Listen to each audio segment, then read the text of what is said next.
No circumstance is accidental. Not a single person, event, or chain of occurrences comes to you by chance.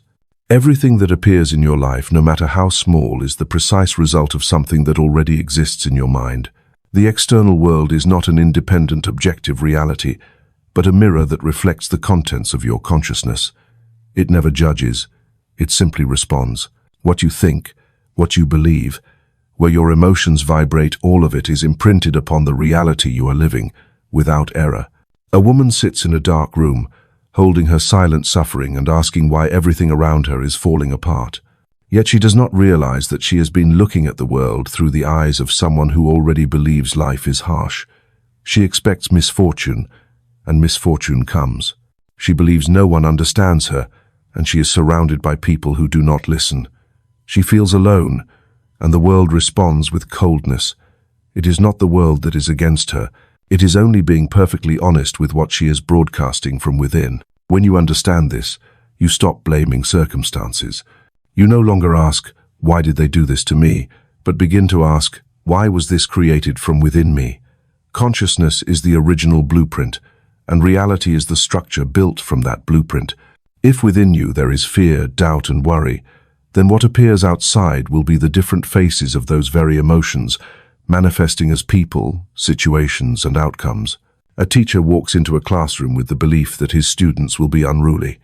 He braces himself to scold, to suppress, to control. And as if by a negative miracle, the class becomes exactly what he envisioned. Chaotic, undisciplined, resistant. But is there anything strange about that? When he himself broadcasted that signal the moment he stepped in, when he changes his belief, when he chooses to see his students as creative souls to be guided instead of subdued, everything changes. No forcing, no exhausting effort. Only by changing the inner signal, the outer mirror reflects something new. The world is always waiting for you to choose the broadcast channel. It does not create content on its own. It only responds. Just as a mirror cannot smile if your face is frowning, reality cannot rejoice if within you there is contraction, fear, anger, or inferiority.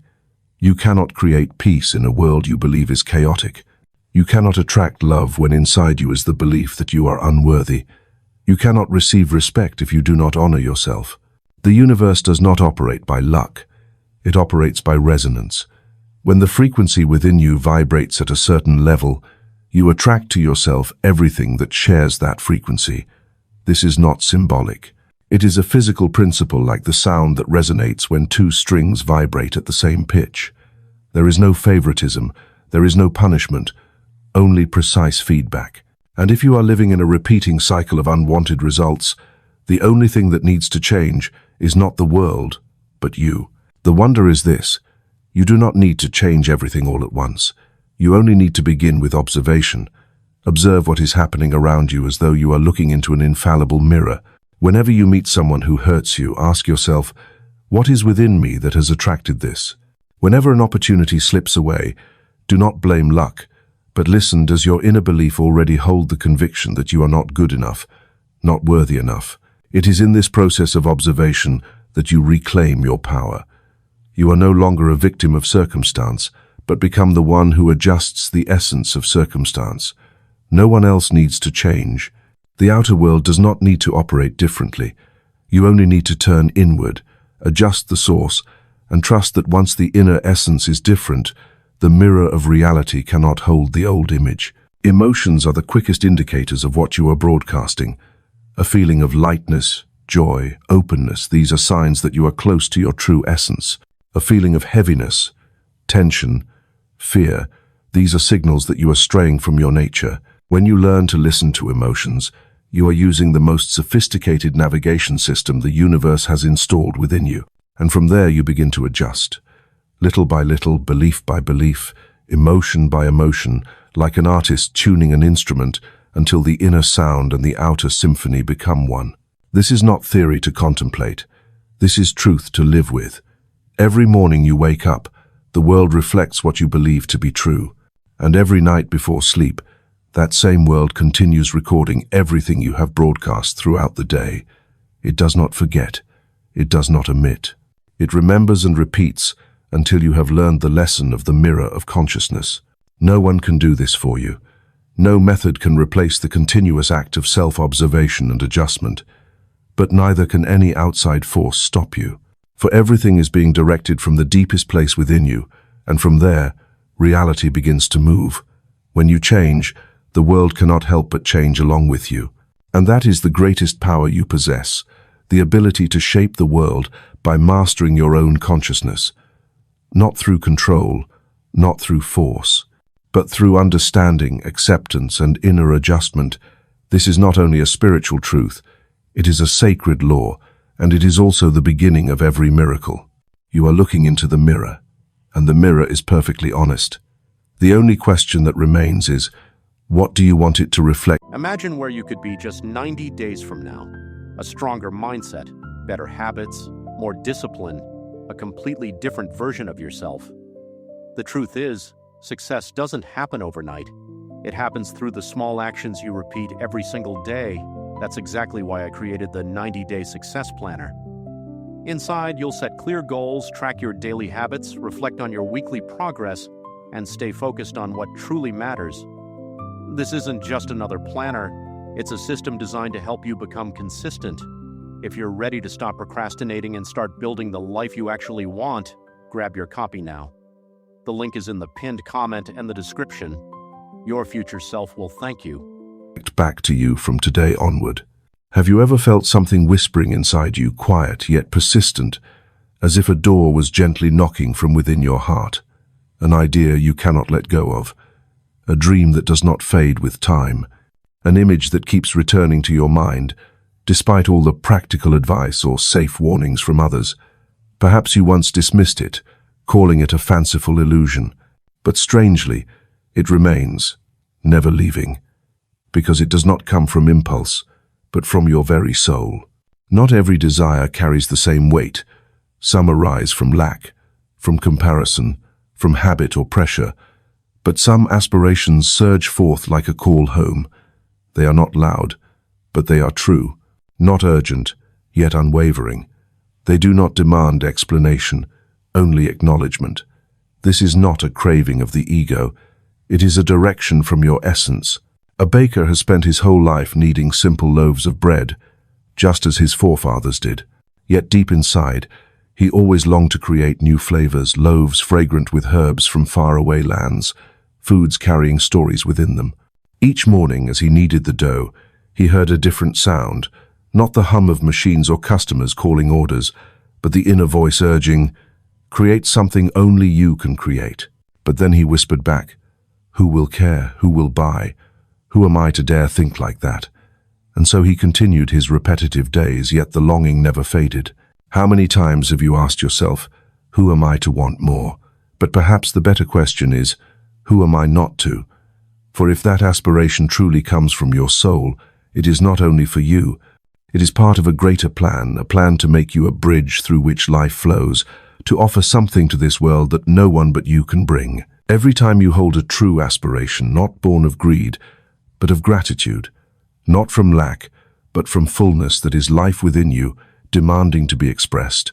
And if you dare to listen, dare to follow, you will realize everything the universe needs to support you has already been arranged, waiting only for your consent. The world does not lack capable people, but the world needs those who live true to their sacred calling, because only such people can awaken the sacred within others. And who knows, when you follow that call, you yourself may become the inspiration for another soul that hesitates, that fears, that needs proof that living true to one's own call is possible. So pause for a moment and ask yourself, what aspiration within you is demanding to be heard? How many times has it knocked already? And how long have you stayed silent before it? If right now you feel something stirring within an image, a whisper, a dream you once buried, know that this is no illusion.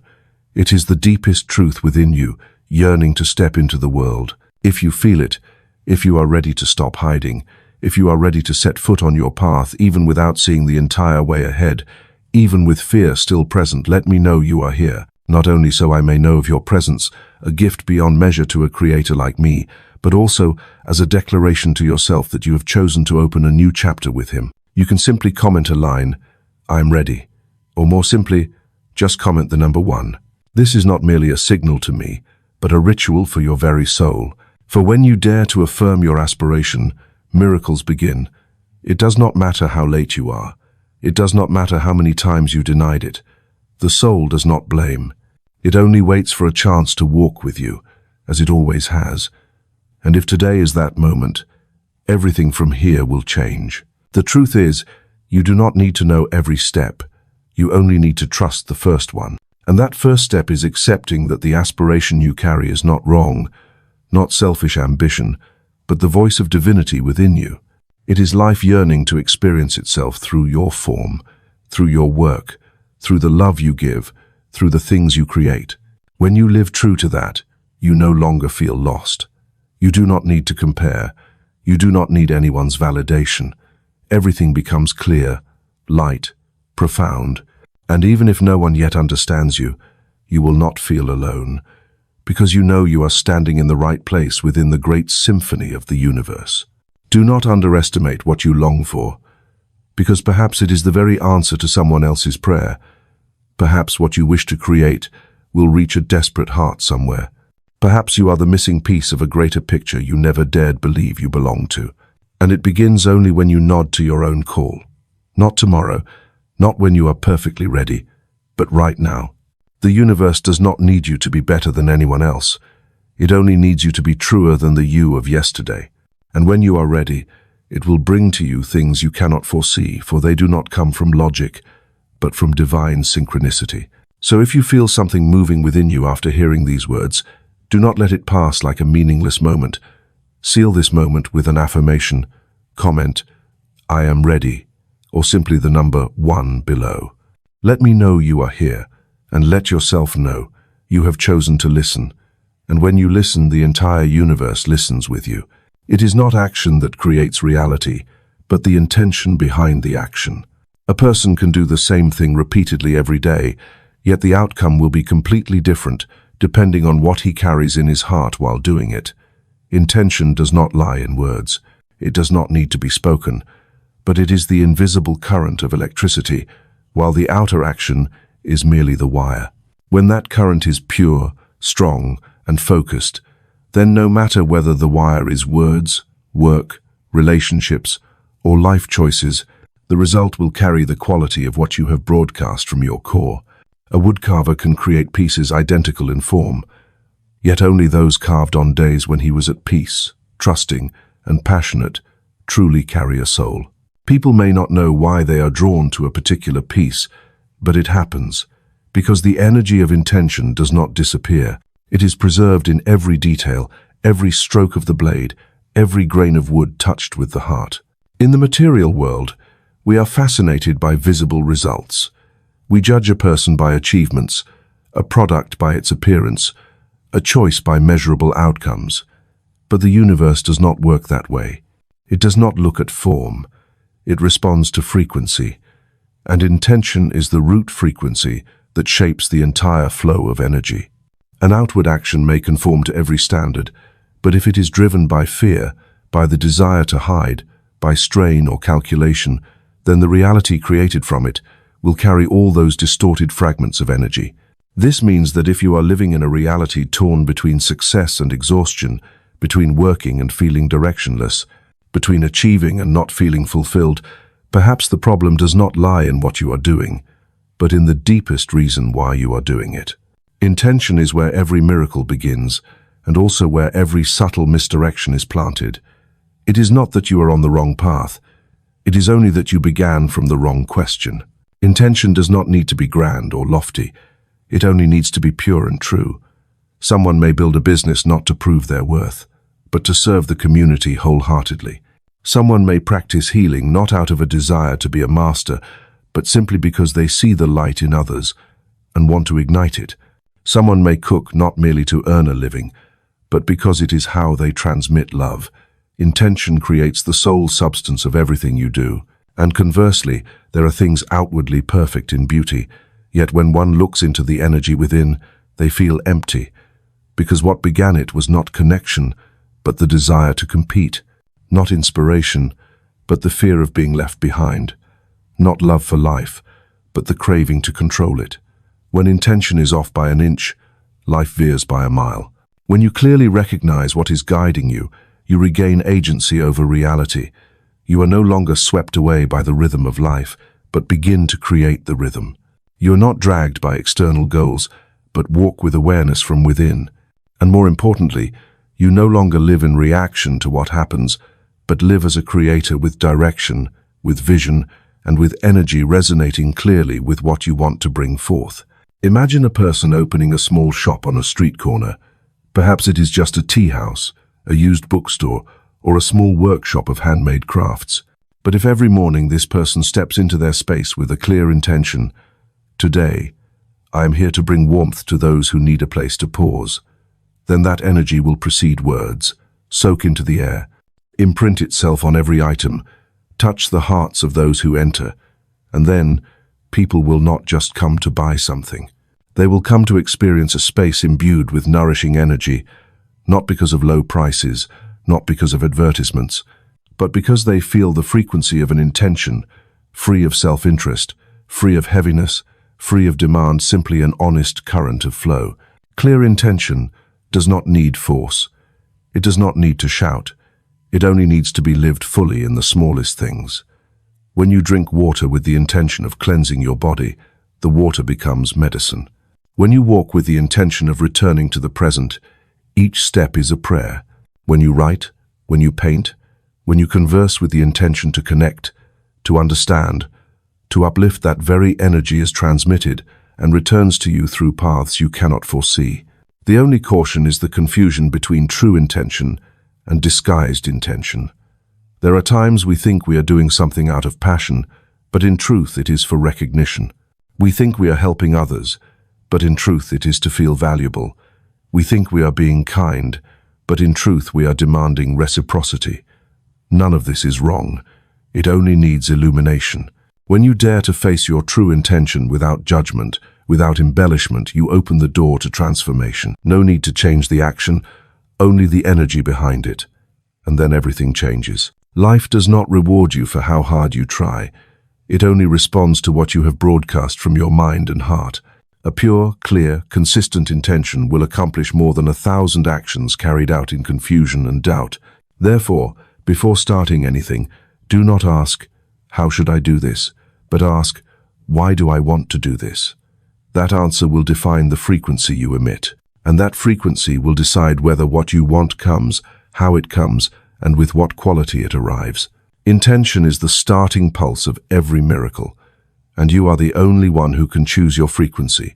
Right now, no permission needed, no ideal conditions. Only the awareness to clearly identify what truly drives you: fear, or presence, strain, or sincerity, lack, or gratitude. When you live with a pure, clear intention, you do not need to control the outcome, because that very energy is already the strongest invitation to the universe, and the universe will not disappoint you. It is not words, nor actions, but emotions that are the strongest signal you broadcast to the universe. Every thought you have is wrapped in a certain emotional frequency, and that very frequency is what transmits waves throughout the energy field surrounding you. Like a radio that is always transmitting, you cannot not send something out. Whether you are aware or not, whether you are active or passive, you are always in a state of broadcasting. And the universe does not respond to your wishes. It responds to the frequency you are sending out right now. You may write hundreds of times an affirmation that you are wealthy, peaceful, and happy. But if, while writing, you still carry feelings of doubt, fear, and resistance, then the frequency you are truly transmitting is lack, disbelief, misalignment. Words can pretend, but emotions cannot lie. And the universe does not hear the words you speak. It hears the whisper of the emotions you carry every second, every minute. A woman sits in a cafe, looking out at the bustling street. She may be smiling, chatting, eating like everyone else. But if within her there is heaviness, doubt, anxiety, then those very vibrations are painting the next reality of her life. Every opportunity she attracts, every relationship she meets, every outcome she creates will all be colored by the frequency she is living with. Emotions are the invisible sound that radiates from you and touches everything moving around you. If you emit resentment, you will meet those who are easily hurt. If you emit doubt, you will constantly find yourself in situations where you must check, verify, control. If you emit gratitude, you will attract even more things worthy of gratitude. This is not the law of attraction in a mystical sense. This is energy physics. Every emotion carries its own vibration, and matter is simply the arrangement of energy according to the frequency it receives. What makes emotion important is not whether it is pleasant or unpleasant, but that it is the truest indicator of where you are in relation to what you desire. When you feel light, joyful, peaceful, it is a sign you are close to what you seek. When you feel tense, weary, angry, envious, it is an indicator that you are drifting away from what you want and are resonating with what you do not wish to repeat. Imagine yourself as a living instrument, and each emotion is a note you are playing. When you play the music of ease, the entire space around you begins to harmonize. When you play the music of fear, reality responds with off-key, distorted, resistant sounds. And the beautiful thing is, you can tune yourself at any time. You are not bound to a single note. You can change the melody not by forcing emotions, but by shifting attention, changing perception, and deliberately creating new emotional experiences. Chester, a farmer tending wheat fields, realized that his emotional energy directly affected his harvest. When he sowed seeds with worry about weather, markets, and the unknown, the crops grew slowly, lacking vitality. But in the seasons when he carried trust, gratitude, and love for farming on the same soil, with the same seeds, the harvest was mysteriously abundant. He did not need to prove anything. The earth simply responded to the frequency of the one who sowed it. Emotions should not be controlled by suppression. You do not need to deny sadness or dismiss anger. What you need is to learn to listen to them as signals. Negative emotions are not bad. They are invitations for you to adjust your direction. Like a GPS system telling you that you are on the wrong road, negative emotions are simply a reminder, this frequency will not take you where you want to go. Can you change your frequency? Of course. But not by ignoring what you feel, rather by creating a new emotion from within. Start with the simplest things: a moment of stillness, a gentle piece of music, a beautiful memory, a vision of the future that makes you smile. Emotions do not need a reason to be transformed. They only need you to allow a new current of energy to flow through. When you practice this daily, you will become the master of your own emotional frequency. No one else can do it for you, and no one can stop you from doing it. Because the right to choose frequency lies entirely in your hands, even when circumstances have not yet changed, even when the environment is not yet perfect. Emotion is your most sacred domain of sovereignty, and when you master it, you also master the waves of response from the universe. When a musician plays an instrument, he does not force the strings to vibrate his way. He simply tunes to the right pitch, the right strength, the right state of mind. And then the sound arises naturally, beautifully, without strain. Emotions are the same. You do not need to force yourself to feel positive. You only need to adjust your presence to awaken the truest emotion possible. And from that place, reality responds with matching experiences. Nothing changes until the frequency changes, but once the frequency changes, nothing else can remain the same. People, situations, the flow of opportunities, the rhythm of life, all will rearrange themselves according to the sound you are playing. And that sound is not in your mouth, not in your actions, but deep within the emotions you are living with. You do not need to become artificially positive. You only need to become someone vibrating truthfully with what you truly aim for. And from the moment you adjust that emotional frequency, you not only change the energy within, you also change the reality that is about to arrive.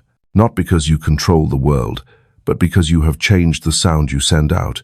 And the universe, as always, simply listens. No door to prosperity opens to a heart full of complaints, and no miracle comes to someone who continually lives in the feeling of lack. Gratitude is not the reward after you have received what you wanted. It is the key that opens the door for it to find you. And the more grateful you are, the more you change your own vibrational frequency from a state of demanding to a state of readiness to receive, from a state of resistance to a state of harmony, from a state of deficiency to a state of abundance. The universe does not respond to pleading. It only responds to resonance. And gratitude is the most powerful way to resonate with all the good that has come, is coming, and will come. You do not need to wait until everything becomes perfect to start being grateful. You only need to pause for a moment and look around you, not to search for something extraordinary, but to realize that the very things you have long taken for granted are the foundation of every miracle. You still have breath, a body that can feel, eyes to see, legs to walk, a new day to begin again, an opportunity to love, to learn, to forgive, or simply to live one more moment. If those are not enough to be grateful for, then nothing ever will be. A man once shared that his life only truly changed when he began writing down 3 things he was grateful for each morning. At first, he had to struggle to find reasons, but gradually, his brain learned to scan the entire world with a new filter. From then on, he began to notice kindness in the eyes of strangers, warmth in the sunlight slipping through the window, and even patience within himself. He did not change jobs. He did not win the lottery. But his world changed because he changed his inner perception. Gratitude is not just a mental state, it is a signal. When you broadcast gratitude, you are sending out the message that you have already received. And the universe, perfectly honest, will continue to send more of the same. A thankful heart opens like a flower, and from there, the energy of life flows in effortlessly. Just as water seeks places without obstruction, the energy of prosperity seeks those who no longer resist with complaints, judgments, or desperate pleas. Gratitude does not mean denying what is not yet good. It only means you choose to direct your energy toward the light instead of fixing your gaze on the darkness. And that very shift in perspective changes the nature of your experience. A person living in a small house, but grateful for every corner, will find that house warm and rich in love. Someone living in a vast mansion but endlessly comparing and complaining will feel suffocated in their own castle. It is not because of the house, but because of the inner state. And that inner state is the frequency life responds to. Remember the times when someone sincerely thanked you, even for the smallest act, when they looked into your eyes, smiled, and said thank you. You felt something very real. You wanted to do more for them. You wanted to keep giving. The universe is the same. It is drawn to thankful hearts. It opens to souls who appreciate every small thing. It is awakened by those who do not wait until they achieve something grand to be grateful, but who give thanks even in the very journey of waiting. There are also times when gratitude is not easy. There are days you are tired, discouraged, unable to find anything to appreciate. And it is in those very moments that practicing gratitude becomes more valuable than ever, because it is no longer a natural reflex, but a conscious choice. Like someone lighting a lamp in the night, it is that choice that truly changes the energy state. You do not need positive emotions to start being grateful. But once you begin practicing gratitude, positive emotions gradually return like light seeping into a dark room. Prosperity does not come from what you possess, but from how you look at what you already have. Some may hold the whole world in their hands, yet their consciousness feels empty, depleted. Others may own little, yet live as if they are swimming in the sweet stream of the universe. Where is the secret? Not in the wallet, not in the bank account. The secret lies in the heart that is thankful for what already exists. Try something simple. Every morning before getting out of bed, place your hand on your chest and think of 3 things you are grateful for. They do not need to be grand. A deep sleep, a warm glass of water, a sweet message from someone. Then carry that energy throughout your day. Whenever you face something unpleasant, ask yourself, what in this moment can I still be grateful for? If you maintain this practice, you will be amazed at how the world begins to shift to resonate with your heart. A person living in gratitude does not need to possess everything, because they already live as if everything is a gift. And when you see everything as a gift, you treat it differently. You eat with gratitude, speak more gently, breathe more deeply, listen more carefully. Not because you are forced, but because you realize simply being alive is already a miracle. And the wonder is this: gratitude is not only a way for you to live more beautifully, it is the path for you to attract more beauty. From a grateful heart, you open the door for prosperity not only to reach your wallet, but to permeate every layer of life, health, relationships, opportunities, joy, creativity, and even unconditional peace. Gratitude does not change the outside world instantly, but it changes you.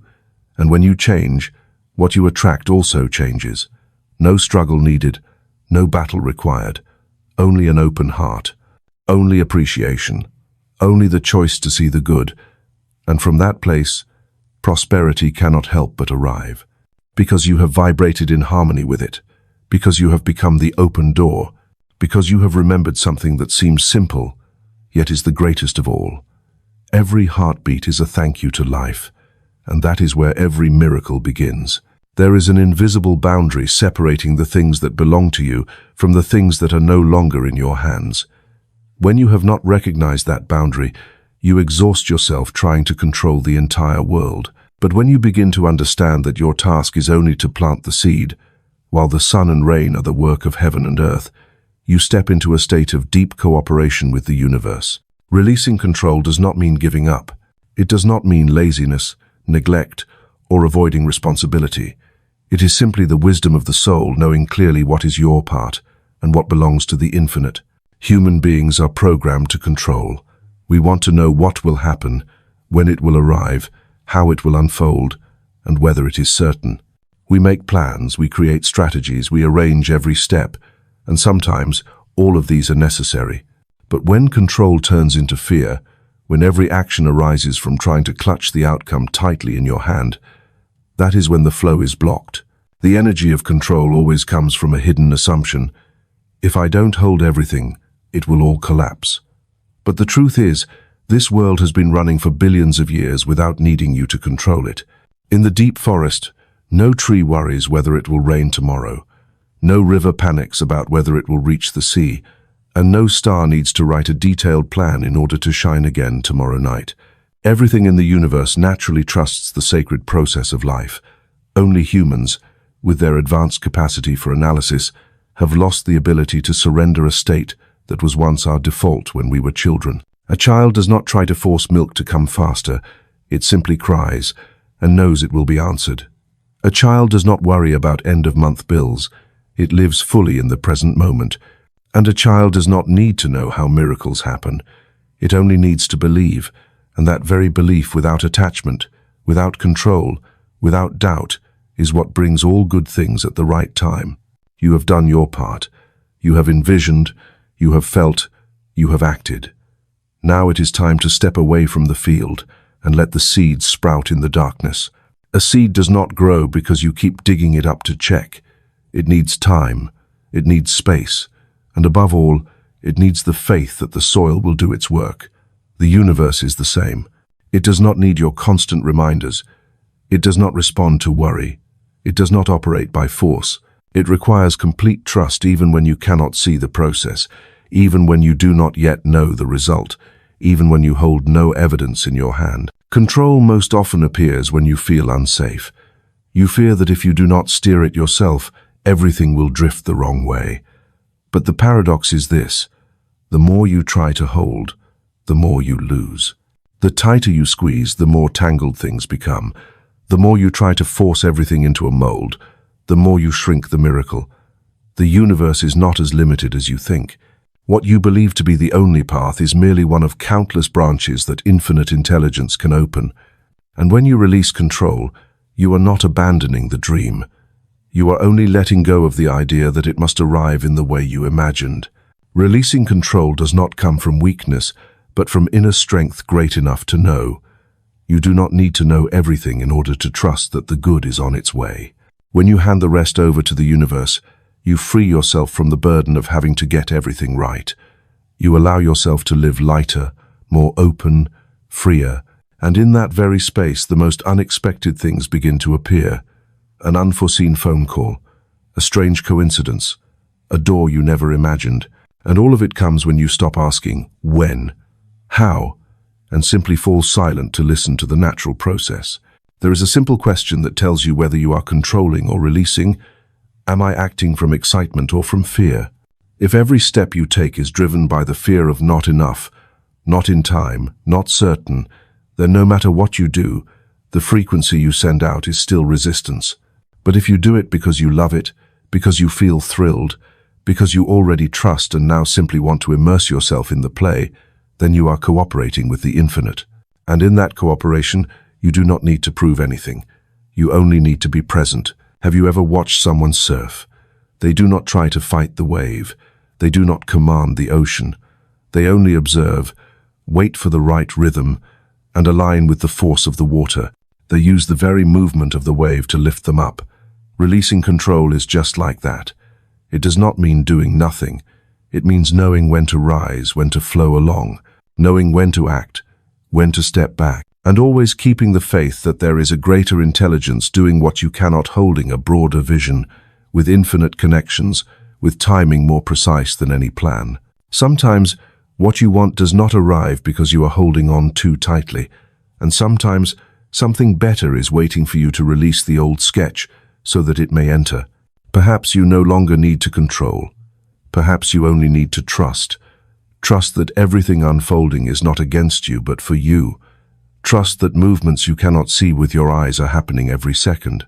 And trust that when you release yourself from the cramped circle of control, you will fall into the very arms of cosmic order, where everything comes at the right time, in the right way, with the right people, for the right dream. Let go, not because you are weak, but because you are strong enough to understand your part is done. Now it is time for the universe to do the rest. Every seed has its own blooming schedule, not because the soil is slow, nor because the sun and rain have forgotten to arrive, but because life always has an order. When you place a wish into the universe, you are not throwing it into a void. You have begun a sacred process in which time no longer depends on the clock on your wrist, but rests on the deep synchronization between your soul and the entire operation of life. Sometimes what you pray for does not come immediately, not because you are unworthy, but because you are being prepared to truly receive it. And in that time of preparation, waiting is not emptiness, it is a sacred part of the journey. Have you ever seen someone hastily pull a cake out of the oven a few minutes too early out of impatience? What is the result?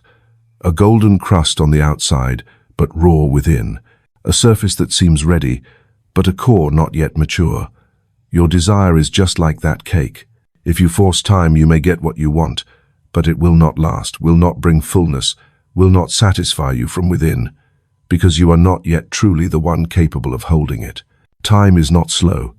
It is precise to every moment, and if you are waiting for something great, that very thing is also waiting for you to become a version broad enough, deep enough, still enough to hold it without dropping it. The universe never says no. Sometimes it only says not yet.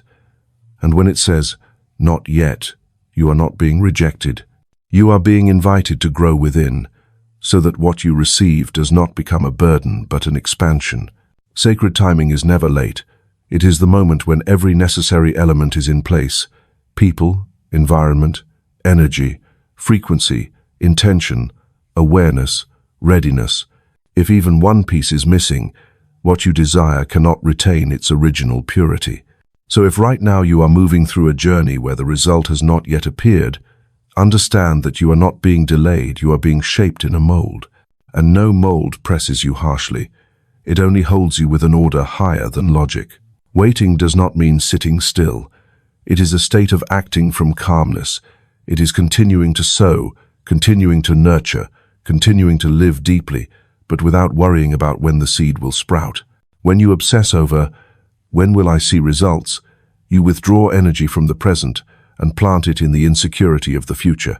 But when you know everything is unfolding exactly as it needs to, you become anchored, and in that anchoring, you attract what you desire without chasing. There is a kind of person who always lives in when. When will the promotion come? When will that person arrive? When will the dream come true? But there are also those who live in now, with wholeness, with gratitude, and with the faith that they are being guided step by step. The latter are not passive, but neither are they frantic. They are patient not because they are weak, but because they understand that the process of the sacred always surpasses the plan of reason, and when the time comes, nothing can hold it back. Just as spring does not arrive earlier simply because people long for it, it comes when the earth tilts enough, when the temperature shifts just right, when the light lengthens to the exact threshold. And in the same way, the most beautiful things in your life will come at the right time without you needing to force them. You only need to keep becoming the version vibrating in resonance with what you desire. When you live as if it is already true, then even if it has not yet taken form outside, you have already placed yourself at the point of synchronization with sacred timing. The greatest fear in waiting is not that what you want will not come, but the helpless feeling of not knowing where you are in the process. Yet in that very moment, if you turn inward and sense that life is still moving, breath, heartbeat, the flow of emotion, you will see that subtle processes are still operating that you do not need to know in detail. Just as you do not need to know what each cell does to heal a wound, you only need to keep it clean, still, trusting. The wound will heal. The dream will too. When you lose patience, you are not wrong. You are only being invited to shift from the time of the ego to the time of the soul. The ego wants quick, certain, immediate, but the soul knows there are layers of growth that cannot be shortened. There are shadows you must pass through so that the light beyond them does not blind you, and there are fragments of the past that must be deeply closed so that the future is not infected by unhealed cracks. Try looking back at the things that came to you at the right time. The times you thought everything had ended, yet an opportunity appeared. The times you thought you were rejected, only to realize it was hidden protection. The times you felt lost, only to discover that the wandering itself had led you somewhere deeper. When you look far enough, you will see time has never betrayed you. It simply does not obey impatience, but always serves perfection. And so, if today you are waiting, do not let your mind label this period as delay, waste, or useless. Call it by its true name, the forming stage. It is in this stage that you are being prepared to become fertile soil, so that what you await will not only arrive, but also take root, grow, and blossom. No moment is wasted in the process of the universe. Every silence is accumulating toward an outburst. When the time is right, every door will open on its own. When you are at the right frequency, everything aligned will find you. And when you live as if it is already ready, you no longer need to count minutes. Because you have stepped into sacred time where there is no anxiety, no forcing, only the deep trust that everything is arriving at the right time, in the right way, with the right people. And you, through your quiet patience, are the signal to the universe that you are ready. There is a force stronger than reason, faster than any step, and more precise than any plan you could draw. That force is faith. Not blind faith, not vague hope, but the deep trust arising from the place within you that knows with certainty. The things you desire are also seeking you, with the same intensity of longing with which you are seeking them. Faith is not what you have when everything is favorable. Faith is what you hold when nothing is visible yet, when the outside is still empty, when reality has no anchor to grasp, but inside you already know it is coming. The material world you live in is woven from frequencies and vibrations. Every thought, every emotion emits a signal, and faith is the strongest signal of all. It does not need repeated prayers. It does not need logical proof. It is not loud. But when faith is present, the universe cannot help but respond. It is like a broadcasting tower so powerful that everything corresponding is pulled toward it. When you believe, you are not merely someone waiting. You become a living magnet, drawing in everything you have already accepted as true. It is not what you want that creates the miracle. It is what you believe about what you want. Some people dream all their lives yet never receive, because deep down they never truly believed they were worthy. Others seem to be constantly visited by good things, not because they are lucky, but because they do not doubt. They are completely aligned with the state of having. And when you step into that state, you do not need to do much. The universe arranges it. If you look at a suspension bridge hanging over a deep gorge and you only cross once every cable has been inspected and every joint confirmed secure, that is not faith, that is calculation.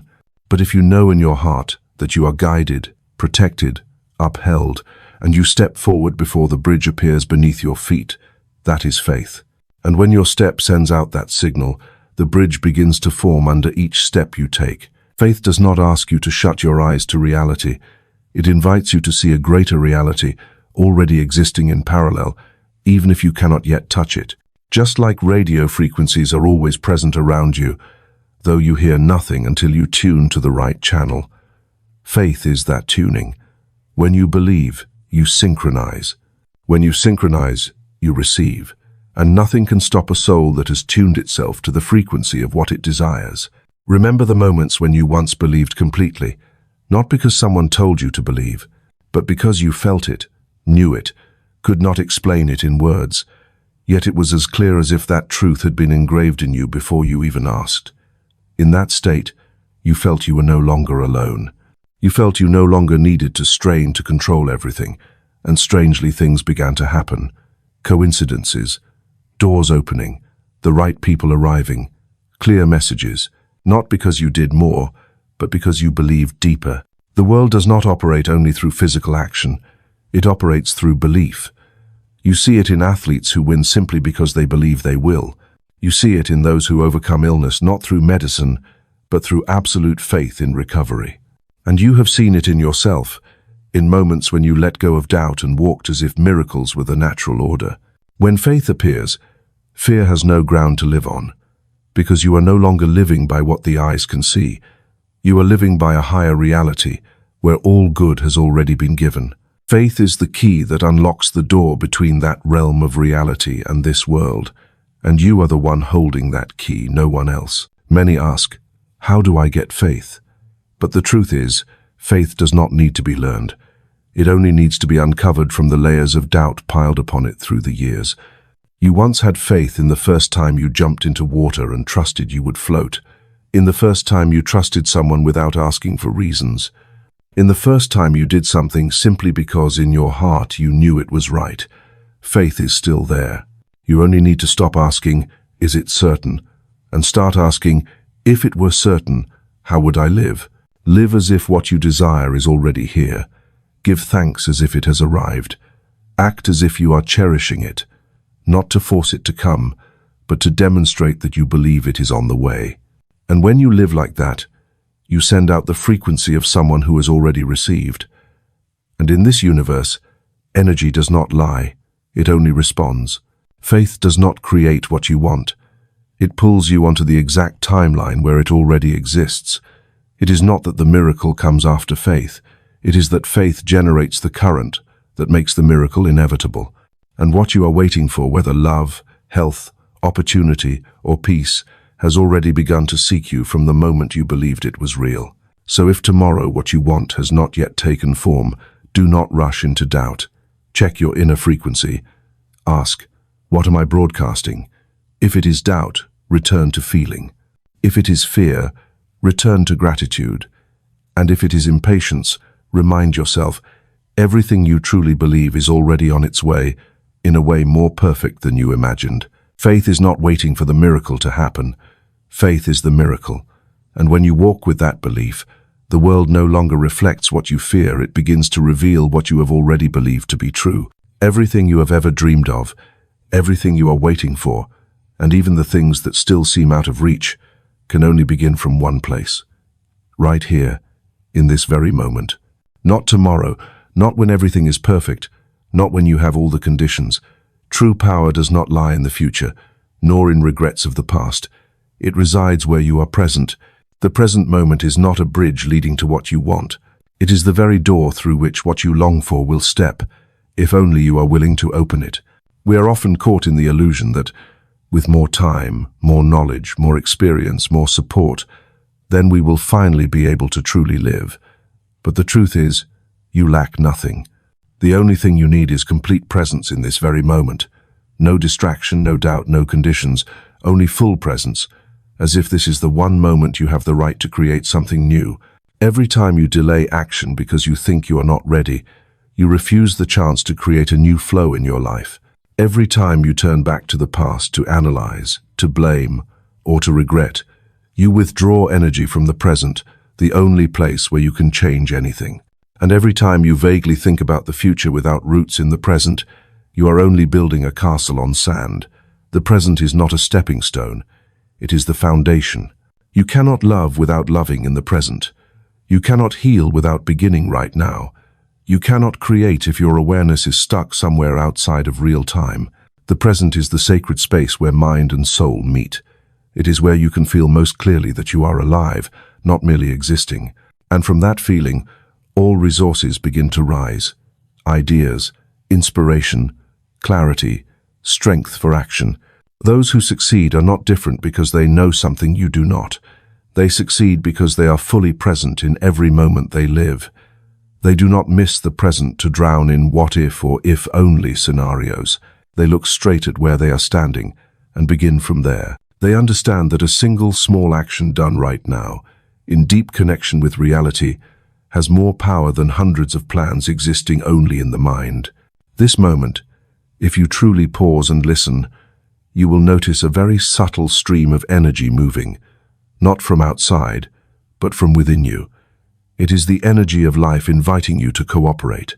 Nothing needs to be rushed. You only need to agree. You only need to stop dismissing the present as if it were temporary. You only need to give it the reverence it deserves, for the present is the only place where you can truly touch life. Many ask how to change their life. The answer is always, begin from this moment. Even if yesterday you failed, even if this morning you were hurt, even if just a minute ago you still doubted, this moment is still a pristine opportunity. It is untainted by the past. It is not yet shaped by the future. It waits for you to mold it with intention, emotion, awareness. Every moment is a blank page. The question is not what you wrote yesterday, but what you will write right now. When you give yourself wholly to the present, you enter the state of synchronization with pure creation. No more barriers of fear, no more noise of comparison, no more pressure to achieve. Only a deep clarity remains, that everything you need is already here, not in its final form, but in its purest potential. And it is your full presence that activates the process of turning potential into reality. The present is not only the moment you are living, it is where you choose the frequency you will emit. It is where you choose the words you will speak. It is where you choose the actions you will take. And each of those choices, even the smallest, is a brick shaping destiny. When you live in the present with a creative spirit, every passing minute is no longer just time, but the living material of the soul. You are no longer being swept away. You begin to navigate. If you are waiting for a sign to begin, this very moment is the sign. There is no clearer signal than the awakening inside you that says you do not want to delay any longer, that you do not want to live as someone who only makes plans, but as someone who creates. And if you are asking yourself, what should I do? Then do what you know is right in this moment, no matter how small. Real movement does not come from giant leaps, but from steps taken in full presence. The present moment is the forge of the soul. It is where every lesson is integrated. It is where every potential is activated. It is where every beginning is real. You may think about the future, but do not live in it. You may learn from the past, but do not let it pull you away. Freedom does not lie in time, but in awareness of the present. When you are wholly here, you are not just living, you are co-creating with the universe. So look around. Feel your breath. Notice the light, the sounds, the touch. All of it is inviting you to return, not to escape, but to begin. No need to wait for another condition. No need to ask anyone's permission. No need for confirmation from anything outside. This moment is the door standing open, and you only need to step through. In that complete presence, every miracle becomes possible, because you are standing in the place where true power begins, right here, right now. In the deepest temple of consciousness, there is a door without a lock, a room with no guard, yet few ever step inside. It is a place not bound by the laws of physics, not governed by the logic of this world, not restrained by old memories. That room is called imagination. But not imagination used to escape reality, sacred imagination, the place from which every miracle that has ever existed was first born. You cannot create anything unless you first envision it. No building is ever raised without first appearing in a blueprint. No music ever resonates unless it first resounds in the mind of the artist. And no life is ever transformed without first being seen through the inner eye. Imagination is the primitive sketch of reality, and what you allow yourself to imagine is exactly what you allow yourself to receive. The material world always comes afterward. It does not begin, it only follows. Everything you see around you, from the chair you sit on to the entire life you are experiencing, is the result of imagination, conscious or unconscious. But when you realize you possess this sacred room, you are no longer someone swept along by reality. You become the one who redraws it, the sculptor, the one who brings new light into familiar shadows. In the state of deep imagination, you do not merely see what you desire, you live in it. You touch the emotion of it being real. You hear the sounds, sense the sense, catch the rhythm of a new breath. And the strange truth is, the universe does not distinguish between real and imagined if the emotional frequency you emit is authentic enough. It only knows to respond to the signal you send. And if that signal is, "I am living in this miracle," then that miracle cannot help but appear in some form. Inventors, artists, great pioneers, they did not begin with tools, money, or ideal conditions. They began with an inner image. From a space seemingly invisible, they entered with trust and stayed long enough for that image to grow sharp, vivid, and eventually inevitable in the material world. They did not think something new, they saw it first. That room of imagination is always open, but you can only step inside through stillness. It is not found in the noisy layer of consciousness. It lies deeper, where you stop judging, stop analyzing, stop doubting. When your mind grows quiet, imagination begins to speak, not with words but with images, sensations, intuitions. And in that state, you can rebuild your entire life before any change has yet occurred outside. There are no limits in that room, except those you impose on yourself. If you imagine something small, you will live within small patterns. If you dare to imagine something great, you allow the universe to operate on a higher level through you. Not because you are ambitious, but because you consent for a greater potential to flow through you. Imagination does not demand you know how. It only asks that you be brave enough to picture what if it were true. And once you envision clearly enough, feel deeply enough, and hold that image long enough, you will begin to see small changes, a chance encounter, a sudden inspiration, a door opening.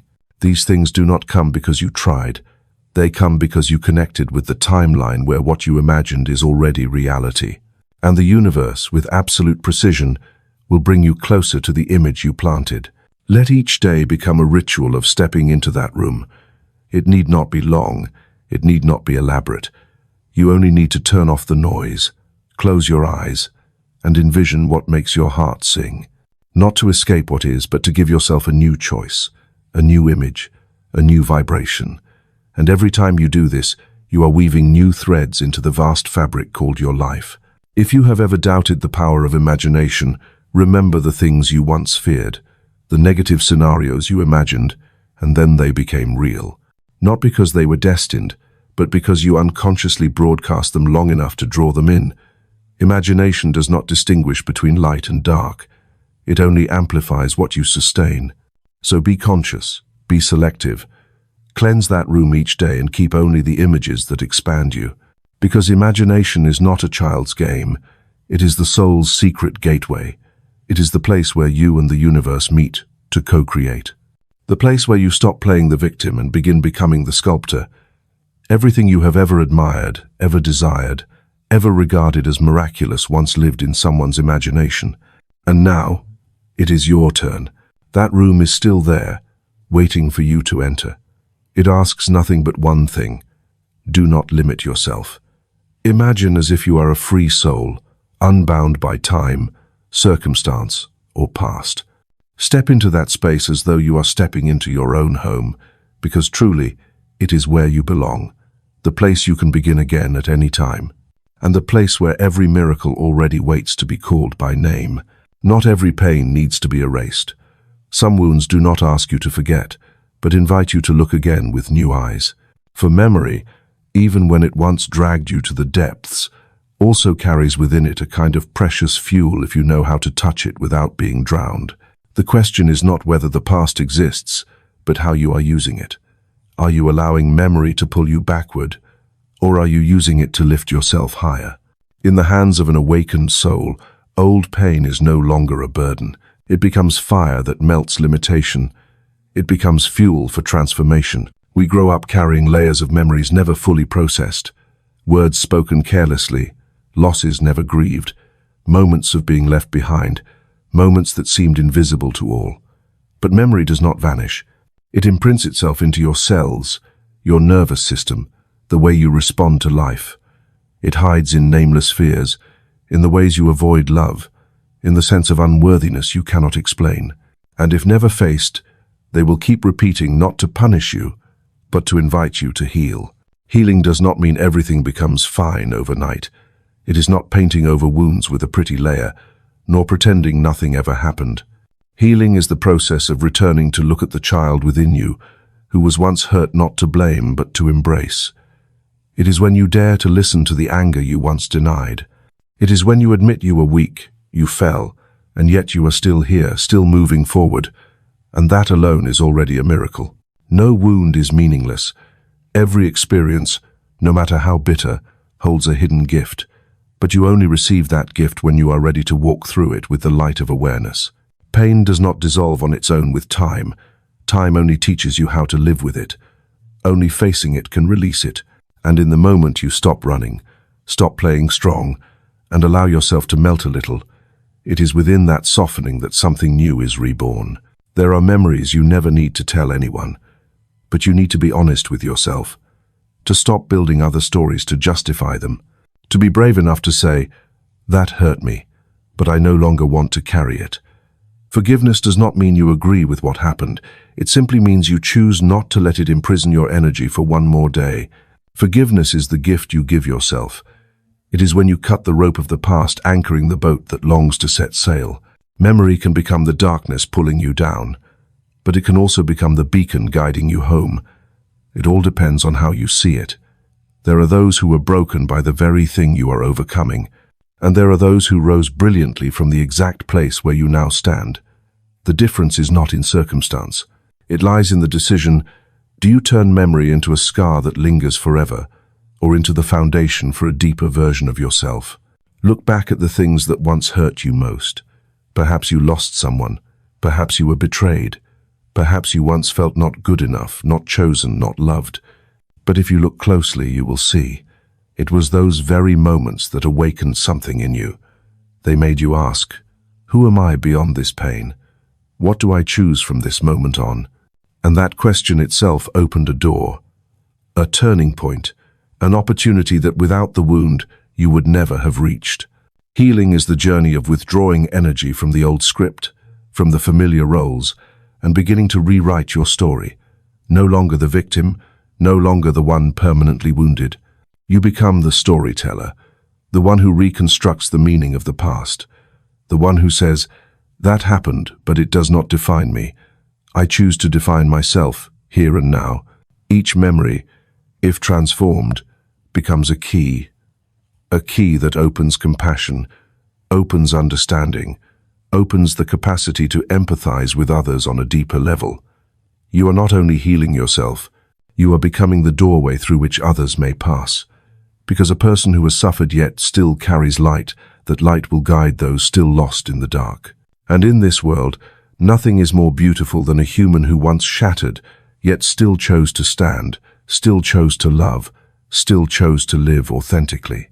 Not because they forgot the past, but because they knew how to use it as fuel. They let memory push them toward the light instead of pulling them into the pit. They stepped out of the loop and created a new orbit, the orbit of the active, the conscious, the one who touched bottom, yet never stopped rising. If you are still carrying an old pain right now, do not rush to chase it away. Sit down, light a candle within, and invite that memory to enter, not to reopen the wound, but to make peace, to say, "Thank you for coming, but from now on I will not live by you anymore." And the moment you do this, you have begun a rebirth, gentle, quiet, yet deeper than anything you have ever known. The wound is no longer weakness. It is the mark of the journey. It is the place where light once slipped through the cracks. And if you keep it as part of yourself without letting it rule you, you are living in your strongest state, the state of one who has transformed pain into a source of light. And from that light, everything new can begin. There is an invisible yet powerful rope, binding many people to the very things they think they have already overcome. That rope is not pain, not memory, but the absence of forgiveness. Forgiveness is not simply a noble act. It is a profound spiritual force, a powerful decision to free yourself from the past, from what has happened, from those who once hurt you. Forgiveness does not change what happened, but it completely changes the future you are moving toward. Some people carry anger for decades. They hold on to it as if it were part of their identity. They tell the same story over and over, reopen the same wound, as if to emphasize that they are right. But what they do not realize is this: that very act is blocking their inner energy.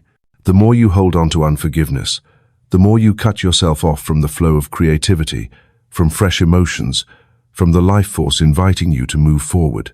Forgiveness is not an act for others. It is a gift you give to yourself. The other person may never feel remorse. They may not even remember what they did. But that does not matter. Because you do not forgive to change them. You forgive so you no longer carry them on your shoulders. To be lighter, brighter, freer. Because only then can you step into the present with hands no longer shackled by the past. There is a truth few want to face. Anger is a form of imprisonment. You may think it makes you strong, that holding it is a way to protect yourself from being hurt again. But in reality, it only closes you. It closes your heart, limits your vision, distorts your intuition, and most importantly, it cuts you off from the natural power within you. You cannot both carry resentment and open yourself to new miracles. Forgiveness is the act of cutting away old energy so that life can flow again. Forgiveness does not come from force. It comes when you are tired of carrying the burden, when you are clear enough to realize holding on to hurt does not make you more noble. On the contrary, it only makes you repeat the very thing you despise. Forgiveness is an act of deep awareness. It is a conscious choice to stop. It is how you tell yourself, I choose not to allow that to affect my life force any longer. Imagine every resentment you hold as a stone tied to you. Each day you walk, you carry another weight. At first, you may still feel you can bear it, but gradually it slows you down, bends you over, steals your ability to see far and dream big. And one day, you forget you were once light. You mistake exhaustion for natural, but that is not you. That is you while bound. Forgiveness is when you untie each stone, not by force, but by understanding that you deserve freedom. Forgiveness does not mean allowing someone to keep hurting you. It does not mean erasing all boundaries. Forgiveness is when you are strong enough to say, I no longer feel anger, but I also do not allow that to repeat. It is forgiveness with wisdom, with strength, with self-respect, because when you truly forgive, you no longer need revenge, no longer need to prove anything. You are simply no longer controlled by it. There are things that may seem impossible to forgive: a betrayal, a great loss, a deep wound. But remember this: forgiveness does not come from justifying wrongdoing. Forgiveness comes from refusing to imprison yourself in that pain one more second. When you truly forgive, you reclaim the energy that has been flowing outward to sustain resentment. You bring it back, and when that energy returns, it nourishes you, it heals you, it opens the door to things you never thought you deserved. Look at those who have truly forgiven. They are not weak. They are strong in a quiet and radiant way, because only when you rise above the wounded ego can you touch the sacred essence within yourself. Forgiveness is not surrender. It is the ultimate victory, the victory over yourself. And that victory needs no recognition. It reveals itself in the way you walk lightly, the way you smile without strain, the way you look back at the past and no longer feel pain, only the knowing that it once was. If in your heart there is still someone who makes you ache when you think of them, that is a signal, not for you to avoid, but for you to know you need to return, not to reopen the wound, but to say farewell to that burden. Breathe slowly, call their name, and say, with no one else needing to hear, I forgive you, not because you deserve it, but because I deserve freedom. And if you cannot yet say it sincerely, that is all right. All you need is to begin. All you need is the intention. The rest will open on its own. Forgiveness is a simple yet profound miracle. It does not change the past, but it releases you from the repeating cycle of pain. It opens a different future, where you no longer carry old baggage, no longer react with old patterns, no longer tremble at what once broke you. And in that lightness, you reconnect with the pure current of energy that has always been waiting to flow through you. Life never stops flowing, but it only flows where there are no blockages. Forgiveness is the act of clearing the stream, untying the ropes, reopening the door. And when you do that, not only does your inner energy revive, but opportunities, miracles, and new relationships also begin to find their way to you. Because in the end, you have become an open flow, and the universe always chooses to move through such a place. No river can keep flowing if it is blocked by old rocks. No room can welcome new light if the windows remain shut and every corner is filled with things that have lost their value. And no journey of growth can unfold if the mind still clings to what once was but no longer serves your expansion. Letting go of the old is not a loss. It is the act of clearing space so the new can step in. Many people plead for change. They long for a better future, a new beginning, another opportunity. Yet they do not realize they are still holding tightly to what is outdated, a relationship that has died in silence, a dream that no longer fits, an identity that once gave them safety but has now become a chain. And when you clutch the past, your hands have no space to hold the present, let alone welcome the future. Letting go does not come from exhaustion, but from awakening. Awakening to the fact that you no longer need that thing to define you, that you have already gone through that stage, learned the lesson, gained the experience, and now it is you, not that thing, that matters to keep. Everything else may dissolve. Because the new can only come into an empty vessel, nothing is more abundant than a heart that knows how to clear space. There is a deep illusion that letting go means giving up, but in truth, letting go is returning. Returning to your original state, clear, open, vast. Returning to the part of the soul untouched by the dust of time. When you let go of the old, you are not losing anything precious. You are simply reclaiming inner space, space that had been crammed with worry, regret, or unrealistic expectation. That space now returns to you, for you to create, for you to breathe, for you to live in rhythm with yourself. The old is not only objects or people, it can be a way of thinking, a limiting belief, a mental habit that keeps you looping through the same cycles. Sometimes you may already be ready for the new, but inside you still hold old echoes. I am not worthy. That will not happen for me. It is too late. Those echoes are like dust inside a bowl, preventing you from pouring in something fresh. Letting go can simply mean switching off that noise, to hear instead the gentler call, the call of possibility, of life, of what could be. There are things you have held on to for so long because you once believed that if you let them go, you would have nothing left. But the truth is, when you release, you are not empty. You are free. Like the backpack you carry every day at first, it held only essentials. But over time, you stuffed it with too much. Then one day, you realize your back aches, your steps slow, and the moment you set it down, you discover how light you are, how much faster, further, deeper you can walk into your own journey. Letting go does not need to be dramatic. Sometimes it is just a small act, rearranging a corner of your room, deleting a contact long unused, writing a letter never sent, exhaling an old thought. That is not an ending. That is a beginning. Every release is a signal you send to the universe. I am ready. And when you are ready, the new always arrives. Not loudly, not hastily, but precisely, at the right time, with the right person, with exactly what you need for the next step. Do not be surprised if, after letting go, you feel sadness. That is the sadness of transformation. Like a tree shedding its leaves to prepare for a new season, it does not cry for what has fallen. It stays silent, but inside it is preparing for a stronger burst of buds. And so are you. Do not think letting go is weakness. On the contrary, it is an act of profound courage. The courage to step out of the familiar and into the unknown. And only in the unknown can you discover miracles.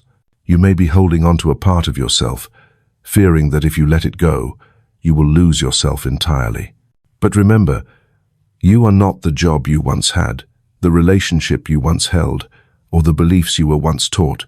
You are the one who observes all of that. You are the awareness capable of renewal. And if you allow yourself to be renewed, you will see the old falls away on its own, the new walks in by itself, and you remain whole, but deeper than ever. Letting go does not make you lacking. It makes you complete, complete with the present, complete with yourself, complete with the possibilities waiting to be named. For when you are full of things that no longer fit, you cannot recognize the opportunities already standing before you. But when you clear, like a gardener pulling weeds, you will see this soil is still fertile, still capable of sprouting, still able to become the garden of what you truly desire. If you feel caught at a crossroads, look at what you are holding, not to blame yourself, but to understand this. Every journey has a point where the old baggage must be set down, not to lose but to continue lightly. And when you truly let go, you do not lose what belongs to you. You are simply clearing space, and that very space is the invitation for miracles to begin. The universe does not need you perfect, only open. And openness always begins with one simple act, letting go of the old. In a world that is constantly in motion, where everything seems tied to a hurried rhythm, very few realize that one of the most powerful actions is not moving forward, but pausing. Not procrastination, not retreat, but a deliberate stepping back to listen, to observe, to reflect. For wisdom does not arise in noise. It emerges in stillness. And sometimes the answer you are seeking does not lie in doing more, but in stopping at the right moment. Pausing is not losing direction. On the contrary, it is how you reclaim direction within yourself. When you stop, you are not turning your back on the journey.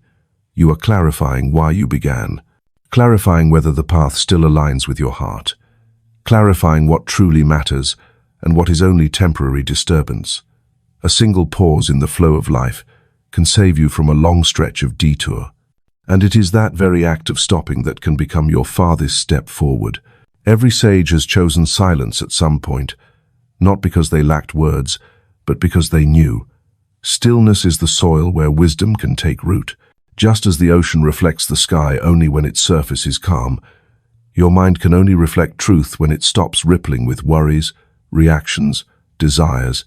When you pause the endless race, you begin to hear more clearly the inner call, not the voice of fear or old habits, but the voice of the deepest part of you, the part that has never lost its way. Reflection does not come simply from sitting still. It comes when you are truly present in that stillness, when you stop not to wait for something to happen, but to truly be with yourself, to be with each breath, to be with the emotions rising up, to be with the nameless silence that the mind usually avoids. And when you dare to stay in that stillness, something miraculous happens. You not only hear truth, you become part of that truth. People often fear silence, thinking it is emptiness. But silence is not empty. It is full of life, full of signals, full of clues for what you are seeking. It is just that, in the constant noise, you have forgotten how to listen. You have lost the sharpness of intuition, that which never shouts, but always whispers. And you can only hear it when the rest of the world quiets down. Pausing is also a reminder that you are not a machine. You were not created to endlessly produce, endlessly react, endlessly fight. You are a living being, and to live means to have rhythm. The rhythm of action and the rhythm of rest, the rhythm of rising and the rhythm of returning.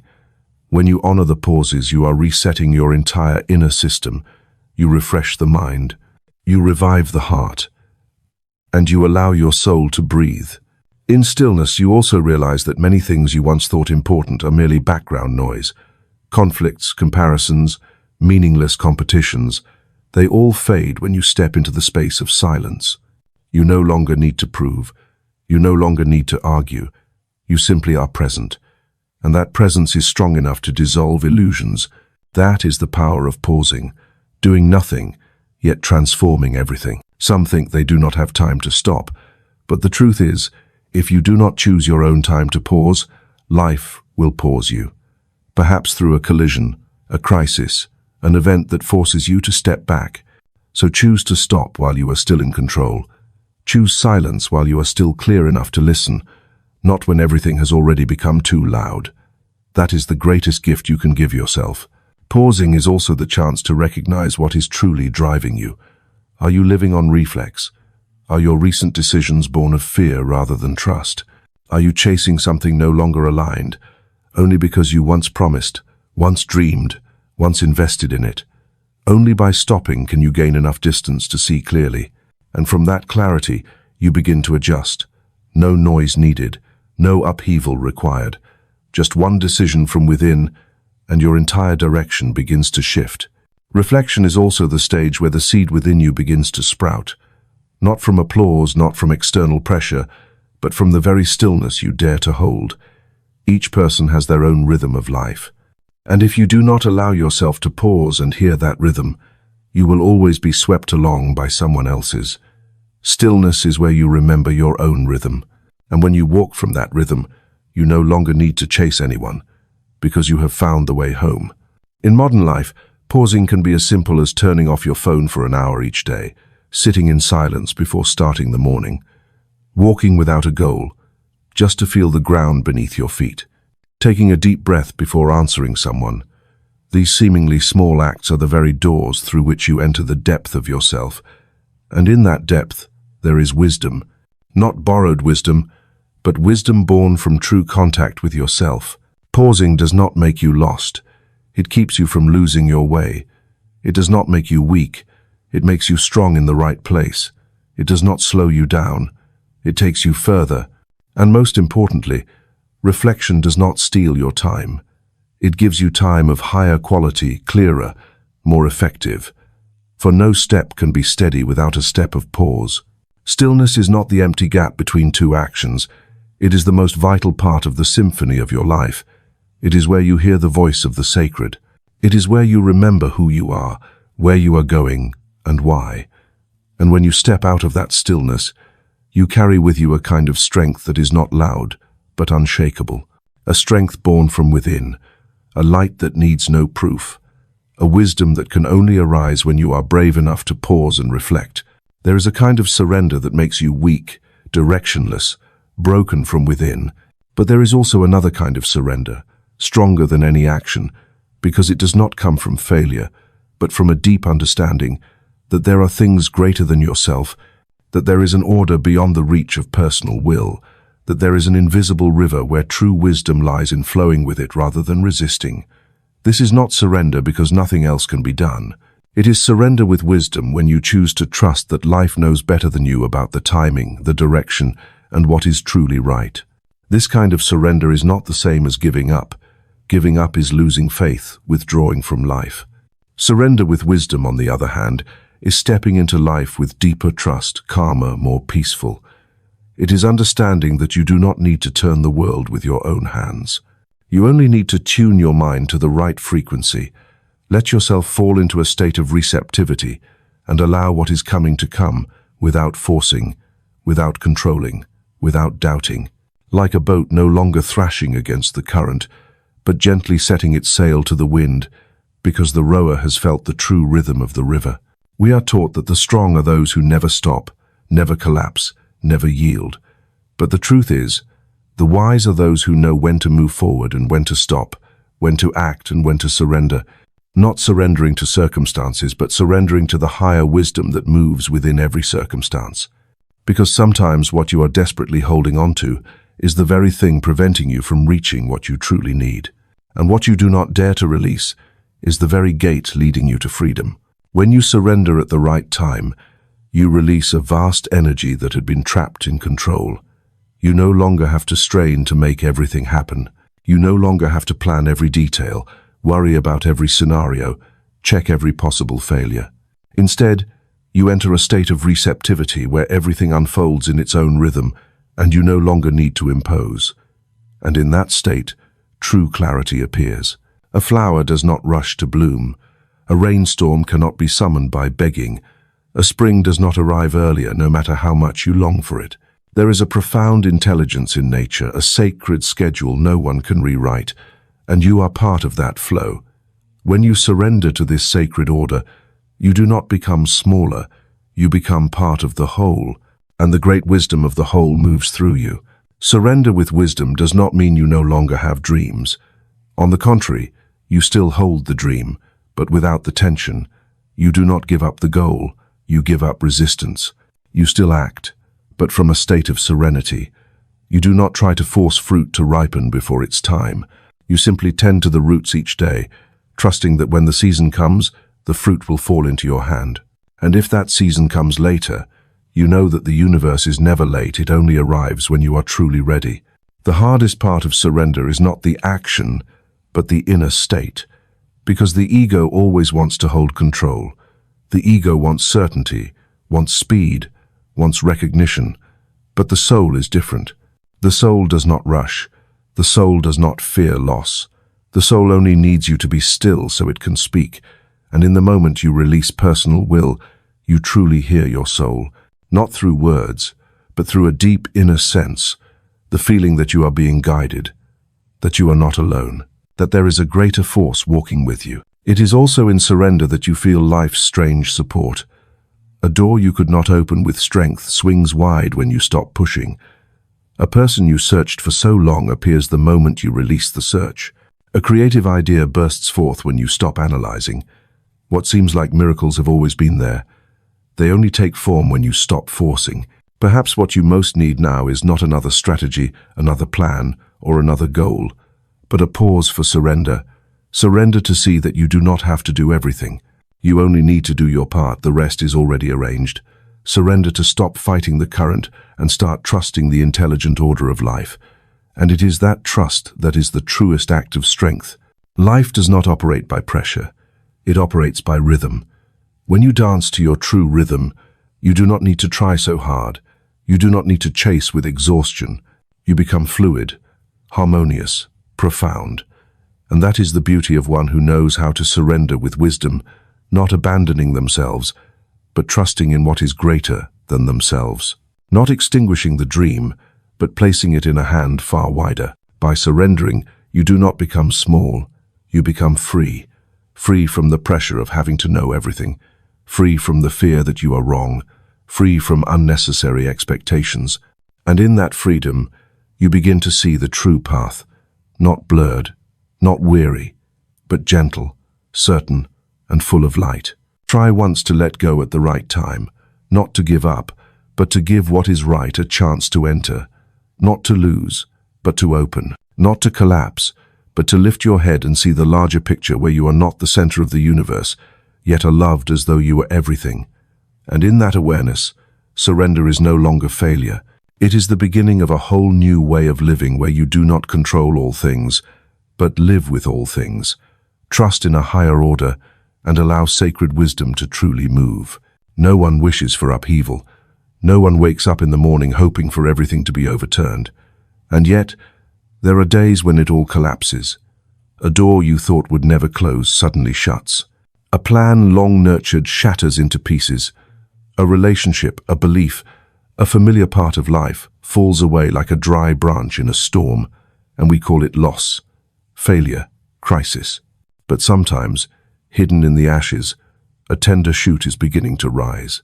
The universe does not destroy to end. It breaks apart to reshape. And upheaval, though painful, is not the final punctuation mark. It is a cleansing, a restructuring, a way for the old too cramped, outdated, or distorted to be forced into dissolution so that space can be cleared for the new to enter. When an old forest burns, the ecosystem does not die. It begins again. The first shoots only emerge after the fire has passed. And in human life, it is no different. Some upheavals strike like an unexpected blow. We are pushed out of our comfort zone, thrown from familiar positions, forced to confront what we never wished to face. And in that moment, all existential questions surface. Why me? Why now? What did I do wrong? But it is also from that very place that another kind of wisdom begins to speak, not the wisdom of logic or control, but the wisdom of the soul, of growth beyond all old patterns. Upheaval forces you to look again, not outward, but inward. It reveals cracks you once hid. It drops the masks you once wore. It illuminates the things you lived with but never truly understood. And that is the beginning of rebirth. No new life ever arrives without dissolution. No new self is ever born without being forged from fragments. The strongest people are not those who have never faced upheaval. They are those who walked through it without letting it kill the light in their hearts. They are those who once fell, But instead of turning to stone, they softened. Instead of building thicker walls, they learned to open. Instead of freezing in anger or bitterness, they let tears wash the past. They let truth, even when harsh, cleanse the wound. And it is there that true strength is born. You do not need to pretend that upheaval does not hurt. It hurts, very much so, but do not let the pain blind you to something deeper. You are being reshaped, like steel in fire, like gold in the furnace, like a new form in the womb of darkness. Upheaval does not come to destroy you. It comes to strip away all that you no longer are, so that the truest part of you can step into the light. Each time life forces you to begin again, it is not punishing you. It is granting you a rare privilege, to choose again, to live again, to redefine yourself free from the chains of an old version. And if you have the courage not to see upheaval as an enemy, but as a messenger of destiny, you will discover, beyond loss lies a land. No one has ever walked before a land, where you yourself will plant each seed with trembling yet wiser hands. True rebirth does not begin with a forced smile or a denial of pain. It begins when you accept that a part of you has died and that this is all right. It begins when you stop asking, "Why did this happen?" and start asking, "What wants to be born from here?"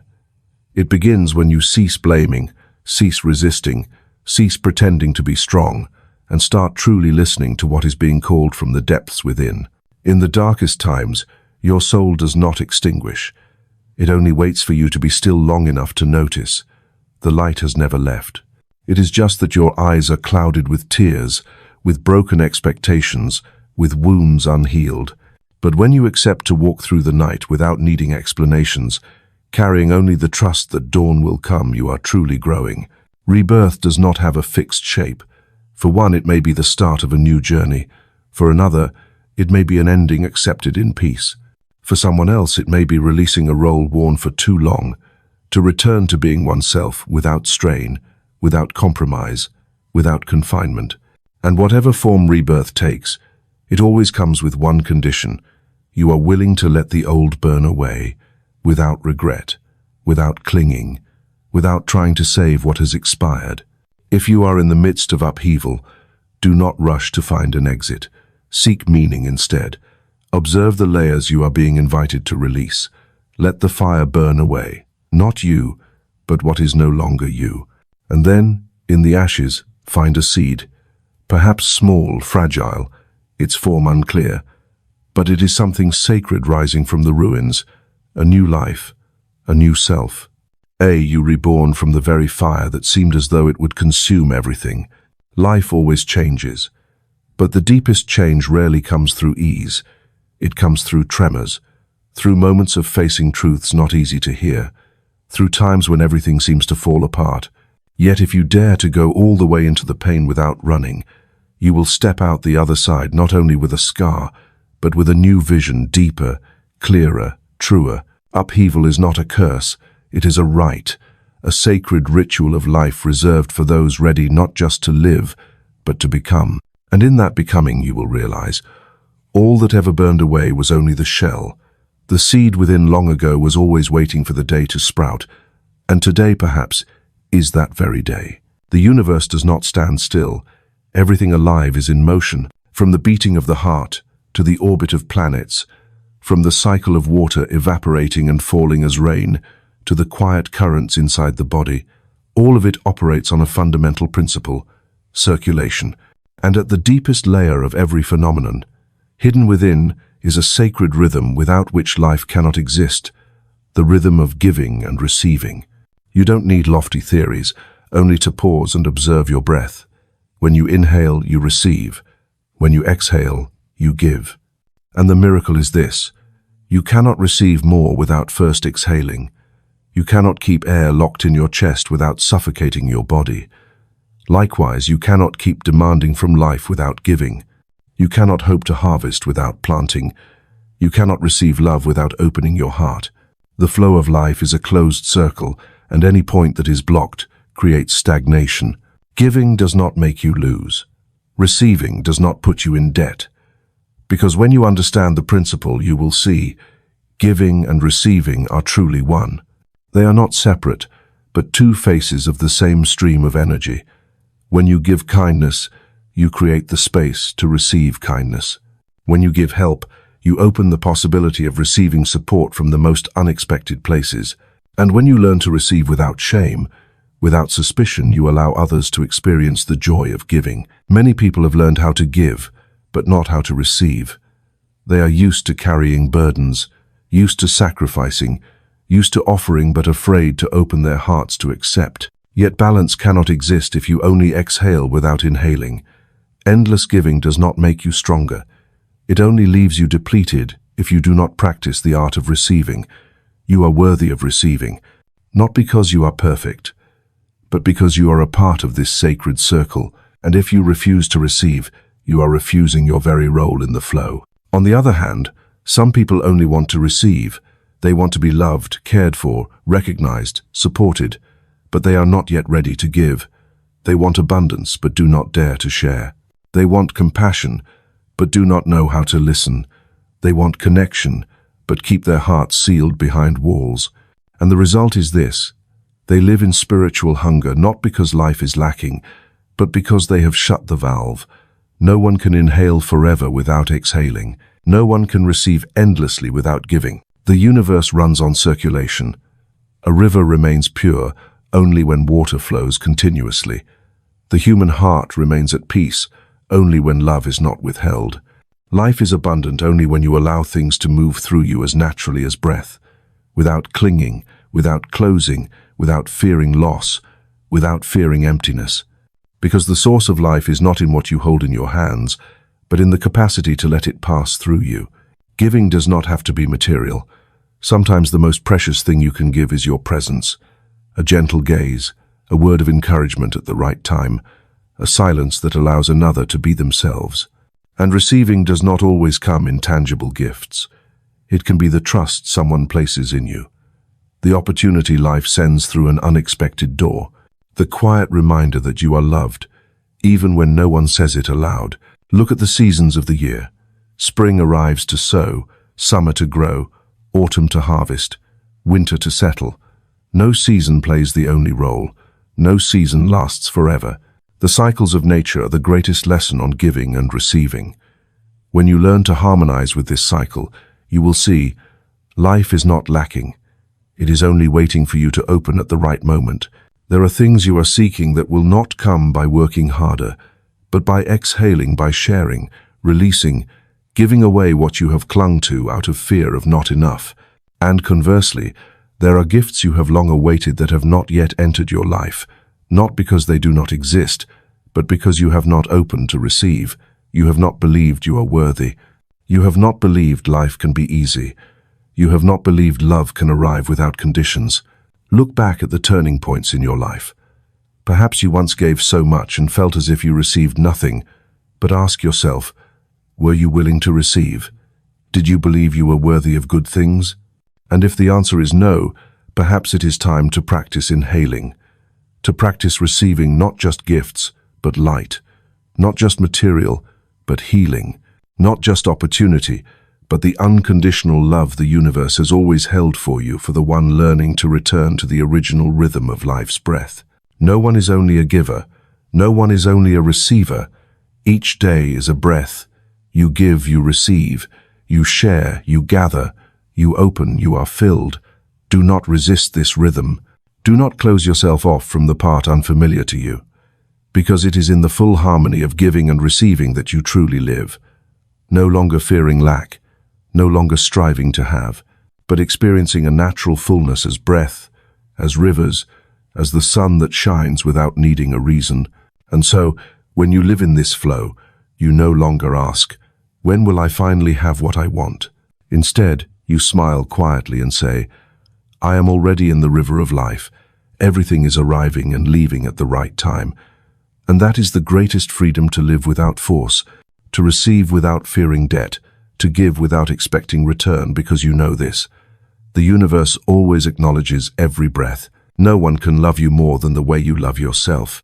This is not a sweet phrase meant to soothe the emotions, but a subtle law that governs every relationship, every experience, and everything you attract into your life. Every word spoken to you, Every action you receive, every opportunity or challenge that comes your way is a mirror, reflecting how you see and treat yourself at the deepest level. The external world does not dispense or judge. It does only one thing. It responds.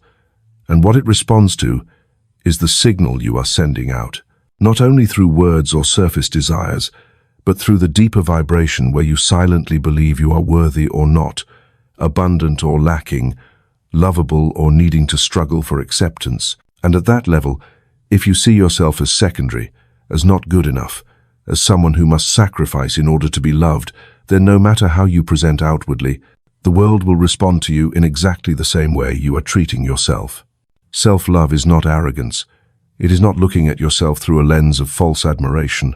Self-love is the ability to accept fully both the light and the dark, both strengths and weaknesses, both successes and unhealed wounds. It is when you stop comparing, stop criticizing, stop forcing yourself to be someone else in order to deserve love. It is telling yourself, wherever I am, whoever I am in this moment, I am still worthy of kindness. Many people spend their whole lives searching for love, yet forget to ask, have I ever truly loved myself? They long for someone to arrive and fill them, heal them, validate their worth. But love from the outside cannot sustain you if inside you still reject yourself. A compliment cannot stay if within you there is a voice of constant criticism. A hug cannot touch your heart if you are silently hating yourself. Because everything you receive, whether from others or from the universe, passes through the filter that is you. You cannot demand the world to value you if you are the first not to. You cannot ask others to be kind if you have not yet learned to be gentle with your own mistakes. You cannot hope someone will see beauty in you if every day you stand before the mirror, searching only for what is imperfect. Self-love is not a luxury. It is the foundation, the root, the first layer of energy you must adjust if you wish to change the way life responds to you. And remember, loving yourself does not require you to become perfect first.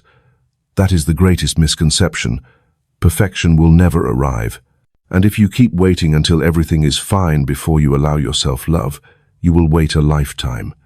Self-love does not come after success. It is what leads you to success. It does not come after you change your body, your job, or your relationships. It is the engine behind every true change. When you love yourself, you no longer act from fear, from lack, from the need to prove. You act from wholeness. And that energy shifts everything gently yet profoundly. Self-love is also the way you speak to yourself, the words you use when you make a mistake, the voice you whisper when you look in the mirror, the decision you make when choosing between pleasing others or maintaining your boundaries, the way you allow yourself to rest or continue believing you must do more to have value. Every small choice sends a message to your subconscious. Am I important? Am I protected? Am I worthy of good things? And the subconscious remembers. It builds your self-image from the things you repeat every day. If you want the world to treat you with love, respect, and gratitude, begin with yourself. Learn to be kind not only when things are going well, but also when you fail, when you are tired, when you fall short of expectations. Learn to place your hand over your heart and say, I am doing the best I can in this circumstance, and that is enough. Learn to care for your body as a dear friend, not as a machine that must endure you. Learn to forgive old mistakes, not to forget, but so they no longer drain your life force. Self-love does not come overnight. It is a journey. But each step on this journey opens a door. Once you begin to truly love yourself, not for anyone, not to prove anything, but simply because you realize it is the right thing, you will see the world begin to change the way it looks at you. Opportunities arrive more gently. People around you seem less tense. The responses you receive from life become softer, more harmonious, more breathable, not because the world suddenly became better, but because you changed the way you treat yourself, and the world only reflects that back. Loving yourself is not a destination, it is a state of being, a space you create for your soul to rest, for your heart to breathe, for growth to unfold without being suffocated by judgment. And from that space, everything good you once longed for, love, success, peace, will find its way to you, not to save you, but to resonate with you. And finally, self-love is not something you must obtain, but something you have always had. It only waits for you to stop hiding it, stop denying it, stop searching outside, and return, gently, to reclaim what has always been there, a love that is original, unconditional, demanding nothing, judging nothing. That love is you. Everything alive has its own rhythm. Every seed, no matter how small, needs time. No one plants in the morning and demands to harvest that very afternoon, because there is an unchanging law. For a seed to become a tree, it must be germinated, covered in darkness, watered with hope, and waited upon with faith. Patience is not postponement.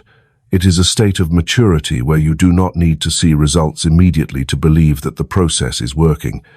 It is a deep understanding that some things cannot be rushed, cannot be forced, cannot be shortened. For if you dig up the seed every day just to see if it has sprouted, you do not help, it only disrupts the life quietly unfolding beneath the surface. You cannot tug at the petals to make the flower bloom faster. You cannot pull the sun up before dawn. You cannot force your heart to heal before its time. Some processes in life must be respected, because in silence and in darkness, the most sacred things are being formed. And patience is the art of keeping your heart at peace while your eyes still do not see. But modern humans have been taught to demand. Fast, immediate, as soon as possible. We are enchanted by results, yet neglect the process, wanting to move into the next chapter without writing each line of the current one, wanting to reach the destination without learning to walk steadily. And then, when life does not respond instantly, we easily fall into doubt, anger, even giving up, not because what we long for is not coming, but because we lack the patience to stay until it ripens. Look at nature. No rain arrives simply because you beg for it. It comes when there is enough moisture, enough wind, enough vapor, and then it arrives naturally, without your intervention. Life is the same. All good things come when they are ripe, mature, and deep enough. Not because of luck, but because of the quiet yet persistent preparation you carry out each day. And patience, not haste, is what keeps you steady while life has yet to turn. There will be times when you feel that all your efforts fall into emptiness. No one notices, no one acknowledges, nothing seems to change. But it is in those very moments that you are cultivating, watering, tilling the soil of your soul so the seed has a chance to rise. The deepest changes do not happen in glorious moments, but in the quiet of today, when you keep going without praise, keep believing without guarantees, keep persisting even when results remain unclear. Patience is not sitting still and waiting for something to happen. It is steady, consistent action, a commitment to yourself, a choice not to quit, even when you have every reason to. It is how you tell the universe, I trust enough to wait. I honor this journey enough not to shorten it. I am wise enough to understand my timing will come, and I do not need to rush to prove anything. Just as you cannot drink water from a stream that has only just begun to flow, you cannot pick fruit from a tree that was only just planted. Let time do its part. Trust the process. And while waiting, live as if what you long for is already on its way toward you. For when your patience comes not from fear, but from faith, you are aligning your frequency with the rhythm of all that is good. There will be moments when you see others reach their destination faster, others succeed sooner, others seem not to wait as long as you. But remember, everyone has their own season. Some arrive in early spring, others in late summer. Yet every season has its beauty and its reason for being. You are not late. You are in the right place, at the right time, in the right process. And only when you stop comparing will you truly begin to live fully in the season you are given. Patience is a gift you give yourself to not lose what is good, simply because you do not see it yet. It is the skill that helps you live deeper, slower, and therefore more sustainably. When you understand that the strongest tree is the one that grows slowly, because its roots need time to anchor deeply into the earth, you will also understand why the most profound things in life must be nurtured with patience. And if today you feel weary, discouraged, lost because you have yet to see the sweet fruit of your efforts, remember this. The seed does not die when it lies in the soil. It is simply doing the quiet work of sprouting. And you, if you are still persisting with what is right, if you are still watering your dream, if you are still keeping the flame of faith, then you are on the right path. Keep going, keep steady, Keep quietly, and then, one morning when you no longer expect anything too soon, you will see the sprout has risen, the flower has begun to bloom, and you will smile not because a miracle just happened, but because you stayed patient long enough to see it arrive. And that is the greatest miracle of all. Transformation is not always loud. Progress does not always take a clear shape. Some of the most powerful things unfolding are the very ones you cannot see with your eyes. And that is the nature of every invisible process where the surface seems still, yet inside a quiet earthquake is taking place. You will not see a tree grow a few centimeters each day, but you know it is growing. You will not hear your heart healing after an emotional wound, but one day you suddenly realize the pain has softened. You will not see the light each time you choose a positive thought over a negative one, but your entire energy field is gradually changing. The universe does not work through display, but through quiet precision and order. Many people give up simply because they cannot see anything obvious. They think, I've done everything, so why is nothing happening? And then they stop, withdraw, return to where they started just when the process was about to complete. Like someone digging a well who is one strike away from reaching water, yet quits because they have seen nothing for too long. Because they do not see, they mistake it for nothing happening. But unseen does not mean non-existent. There is always a part of life unfolding at a deeper layer, like roots growing underground, like a child forming in the womb, like currents at the ocean floor, silent but full of power. And what is most remarkable, the invisible part is always the foundation of the visible. Every manifestation is the final result of a chain of quiet movements behind the scenes. You cannot see the waves of energy weaving themselves in the invisible, but they are what create the reality of your tomorrow. When you pray, when you visualize, when you feel your desire as though it is already present, you are sending out a command. But that command is not answered with fireworks or ringing bells. It is received in silence. And the process begins not according to your clock, but according to the rhythm of what is being arranged. Perhaps today you see nothing, yet in the subtle realm, energy is already restructuring. Elements are being drawn together, doors are quietly opening. People, events, and synchronicities are being moved into place. Everything is happening, even if you do not see it. And that is when you must trust more than ever. Trust in what has yet to appear. Trust in a process wiser than logic. Trust that if you have planted the right seed, in good soil, with a sincere heart, it will sprout at the right time. The question is no longer when, but am I peaceful enough to wait? Not, has it arrived yet? But, am I maintaining the frequency of what I desire? Faith is not truly measured in the moments when results are easy to see. It is measured most accurately in the moments when you see nothing at all. When all evidence says nothing has changed, and yet you keep moving forward. When the whole world is silent, yet you persist in living by what you know is true. When you no longer need outside confirmation to feel safe, because you have learned to live from within where the voice of intuition is clearer than the noise of reality. Have you noticed? The sun still rises whether you watch it or not. Your heart still beats without your command. Breath still flows in and out whether you think about it or not. There are millions of processes taking place in your body at this very moment, quietly, rhythmically, intelligently. And that is undeniable proof. The invisible process is real. The universe operates in the same way, silent yet constant, unseen yet never random. If you are in a phase where nothing seems to be happening, do not retreat. See it as the yin stage of the yang process, as the pause between two pieces of music, as the darkness of the soil before the seed bursts forth, as the stillness before life erupts. And what you can do now is keep living with deep trust. Not blind faith, but trust refined through experience, through observation, through understanding the ways of the universe. Guard your energy. Keep sowing positive thoughts. Live as though what you desire is moving toward you bit by bit. Because in truth, it is happening right now, in this very moment that seems most quiet.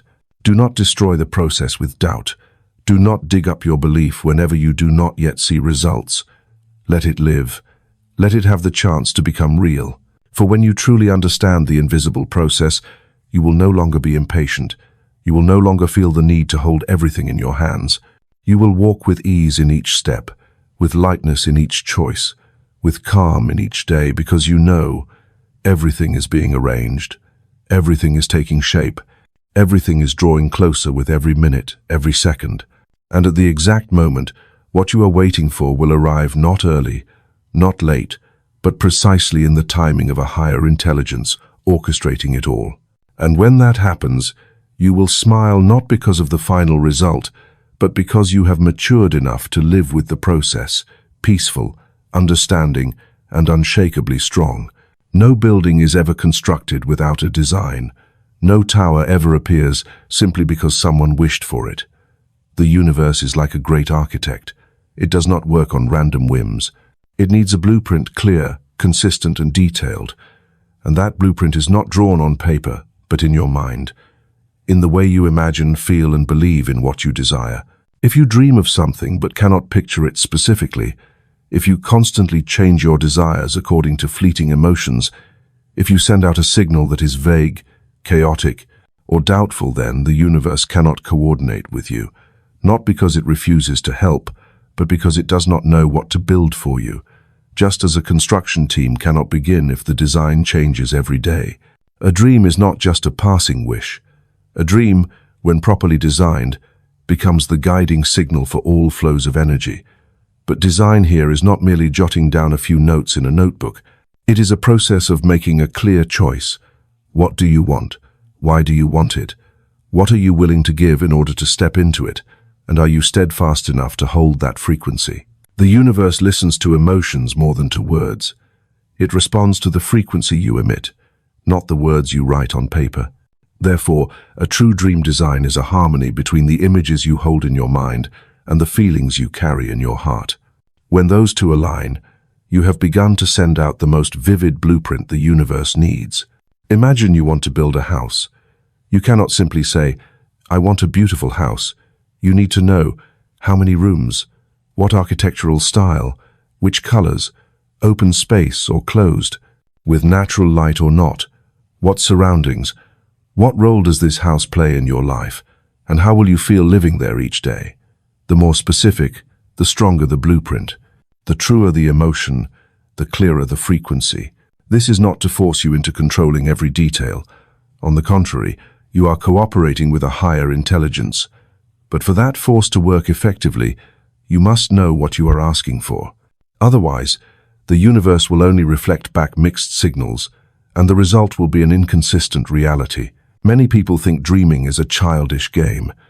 But the truth is, imagination is the most sacred tool humans have been given, for it is the place where you build every possibility that has yet to exist. Someone who has never loved can still picture a complete love. Someone poor can still draw an image of living in abundance. Someone in pain can still imagine a state of peace. And from that very space, the dream begins to take shape. But design cannot be rushed.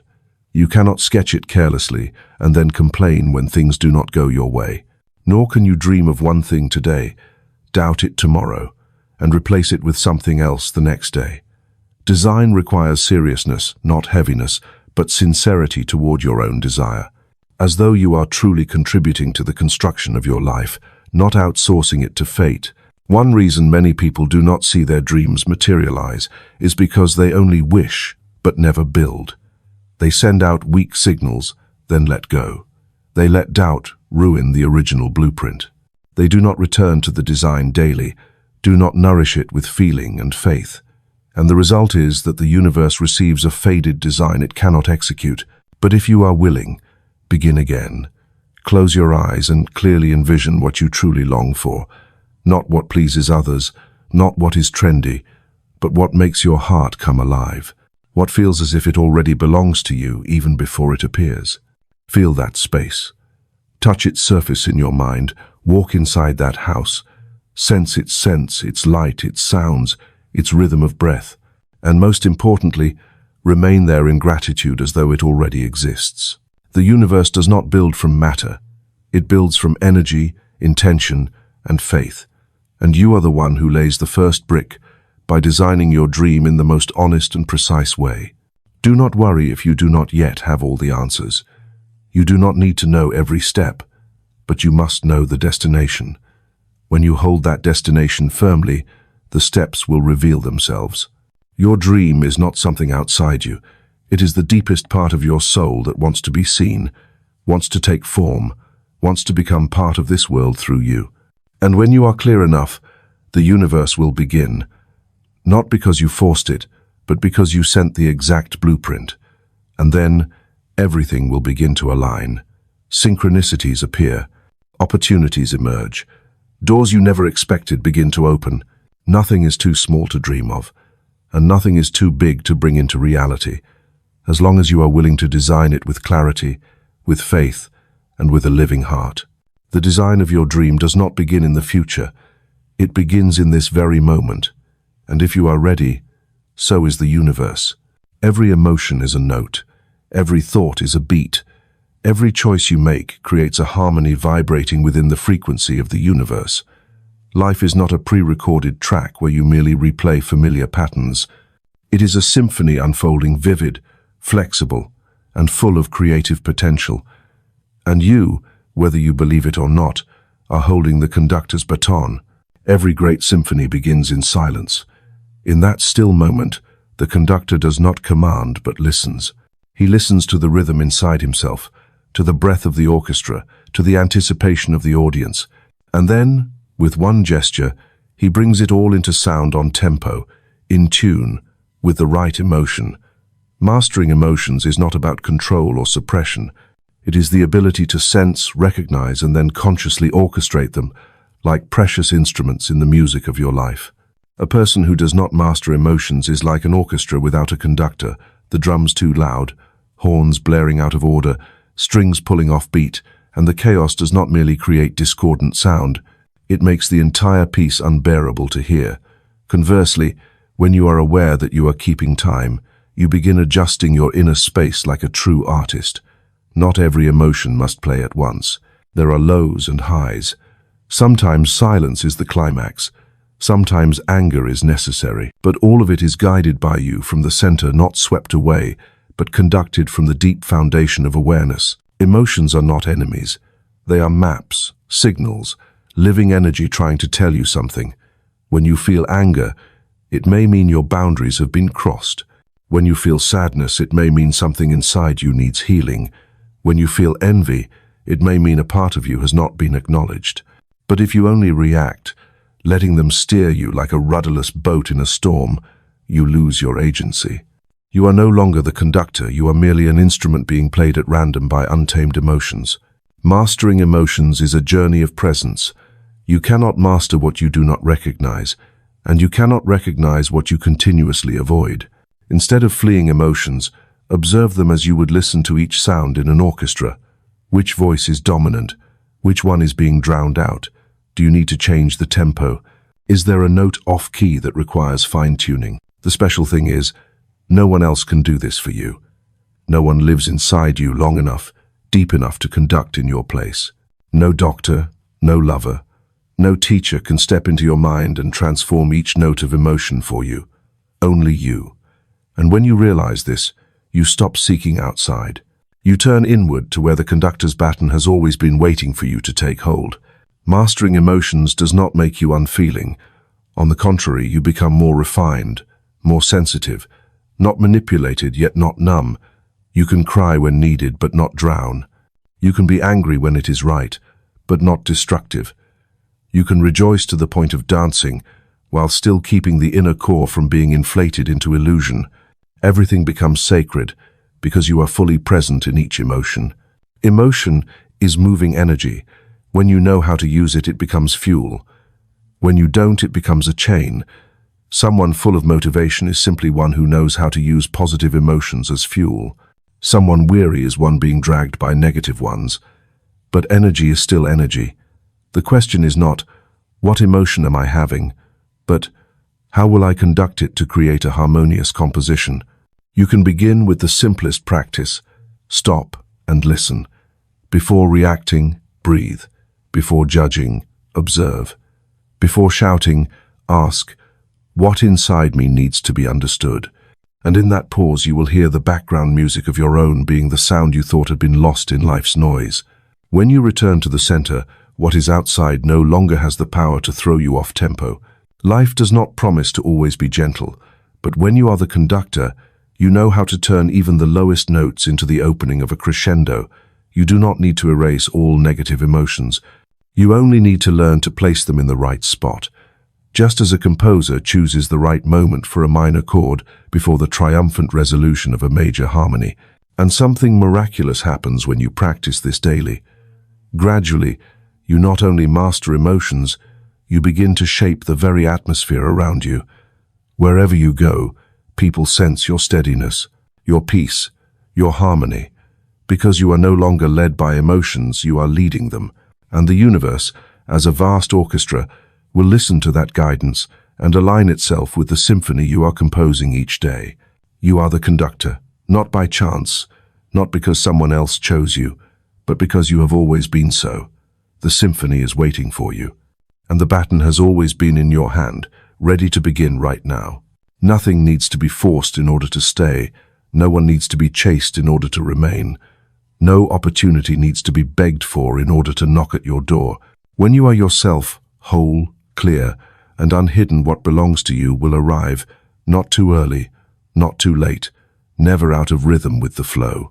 The true self is not a version shaped through training, nor an ideal you must strive to reach. It is not tied to titles, roles, or the effort of becoming someone else. The true self is what was already there before the world told you who you should be. It is the original light beneath every mask, the primal frequency you radiated before you even learned to speak, the first heartbeat that began when your heart was newly formed. Society teaches you how to become better, but rarely does anyone teach you how to return to yourself. You are encouraged to change, to adapt, to become acceptable, and little by little you drift away from your pure essence. You start living as if you were an edited version, a persona revised to fit someone else's standards. But life does not respond to what you pretend to be. It only responds to what you truly are. The pure self never demands. It does not need to prove. It does not need to shout to be seen. When you are in that state of authenticity, you no longer seek validating gazes. You no longer need to claim a place. You no longer worry about being enough or not enough, because deep within you already sense clearly. Everything that is drawn to you comes not because you strive, but because you resonate at the right frequency. Perhaps you have grown weary of trying to fit into a world that demands too many standards. Perhaps you have wondered whether you need to change again, just to be loved, acknowledged, or chosen. But at some point, after trying every way and still feeling empty, you return and discover fullness does not come from changing to fit in, but from remembering who you are. The pure self is not afraid of being left behind, for it is not the part that chases. It is the center toward which everything aligned will naturally come. You no longer need to prove your worth. You become magnetic without effort. You do not try to attract, you simply shine. And real light, unembellished, unpretentious, always has its own pull, even if no one ever taught you that. When you live from your true self, relationships become healthier. You do not love to fill a void, but to share fullness. You do not connect to escape loneliness, but to expand presence. You do not work to be recognized, but because you are expressing your essence through action. Each decision becomes clearer. Each choice arises from harmony rather than fear or lack. One of the clearest signs that you are living from your pure self is this. You feel light, light in thought, light in emotion, light in relationships, no longer needing to control, no longer needing to calculate. Because you have stopped forcing yourself to be something, you simply are, and allow the flow to carry you exactly where you belong. That lightness does not come from laziness or lack of discipline. It comes from a deep understanding that all force creates dissonance, all pretense creates blockages, and all blockages stop the flow of miracles. The true self does not try to control. It resonates, and when you resonate rightly, the universe arranges everything else. When you are yourself, you no longer fear losing, because you understand if something leaves, it is no longer aligned with the frequency you emit. And if something comes, it does not come by accident. Everything becomes an echo of your being, every event a reflection. There is no more happening to you. There is only what arises from you and returns in tangible form. The pure self does not compare.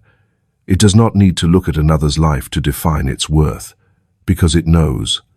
Every soul carries a unique design, a singular rhythm, and if you try to be someone else, you erase the symphony written uniquely for you. You cannot outdo someone at being them, but you can be yourself in a way no one can replace. Living from the pure self is a journey of returning to the first calling, to the innocent gaze before you learn to hide, to the honesty of a heart that had never feared hurt. You do not need to be perfect to begin. You only need the courage to be truthful with yourself in this moment.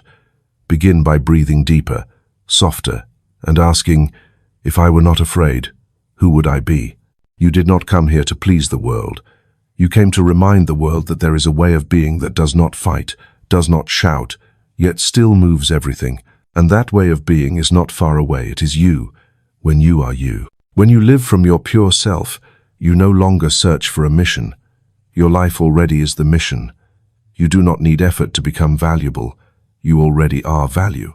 And you do not need to chase anything to feel enough, because at the deepest level, you already are enough. And in that state, everything meant for you will find its way. Not because you pursued it, but because you have become the very field that draws it in. 90-Day Success Planner. Download now. Link in pinned comment and description. Start today. Become better every day.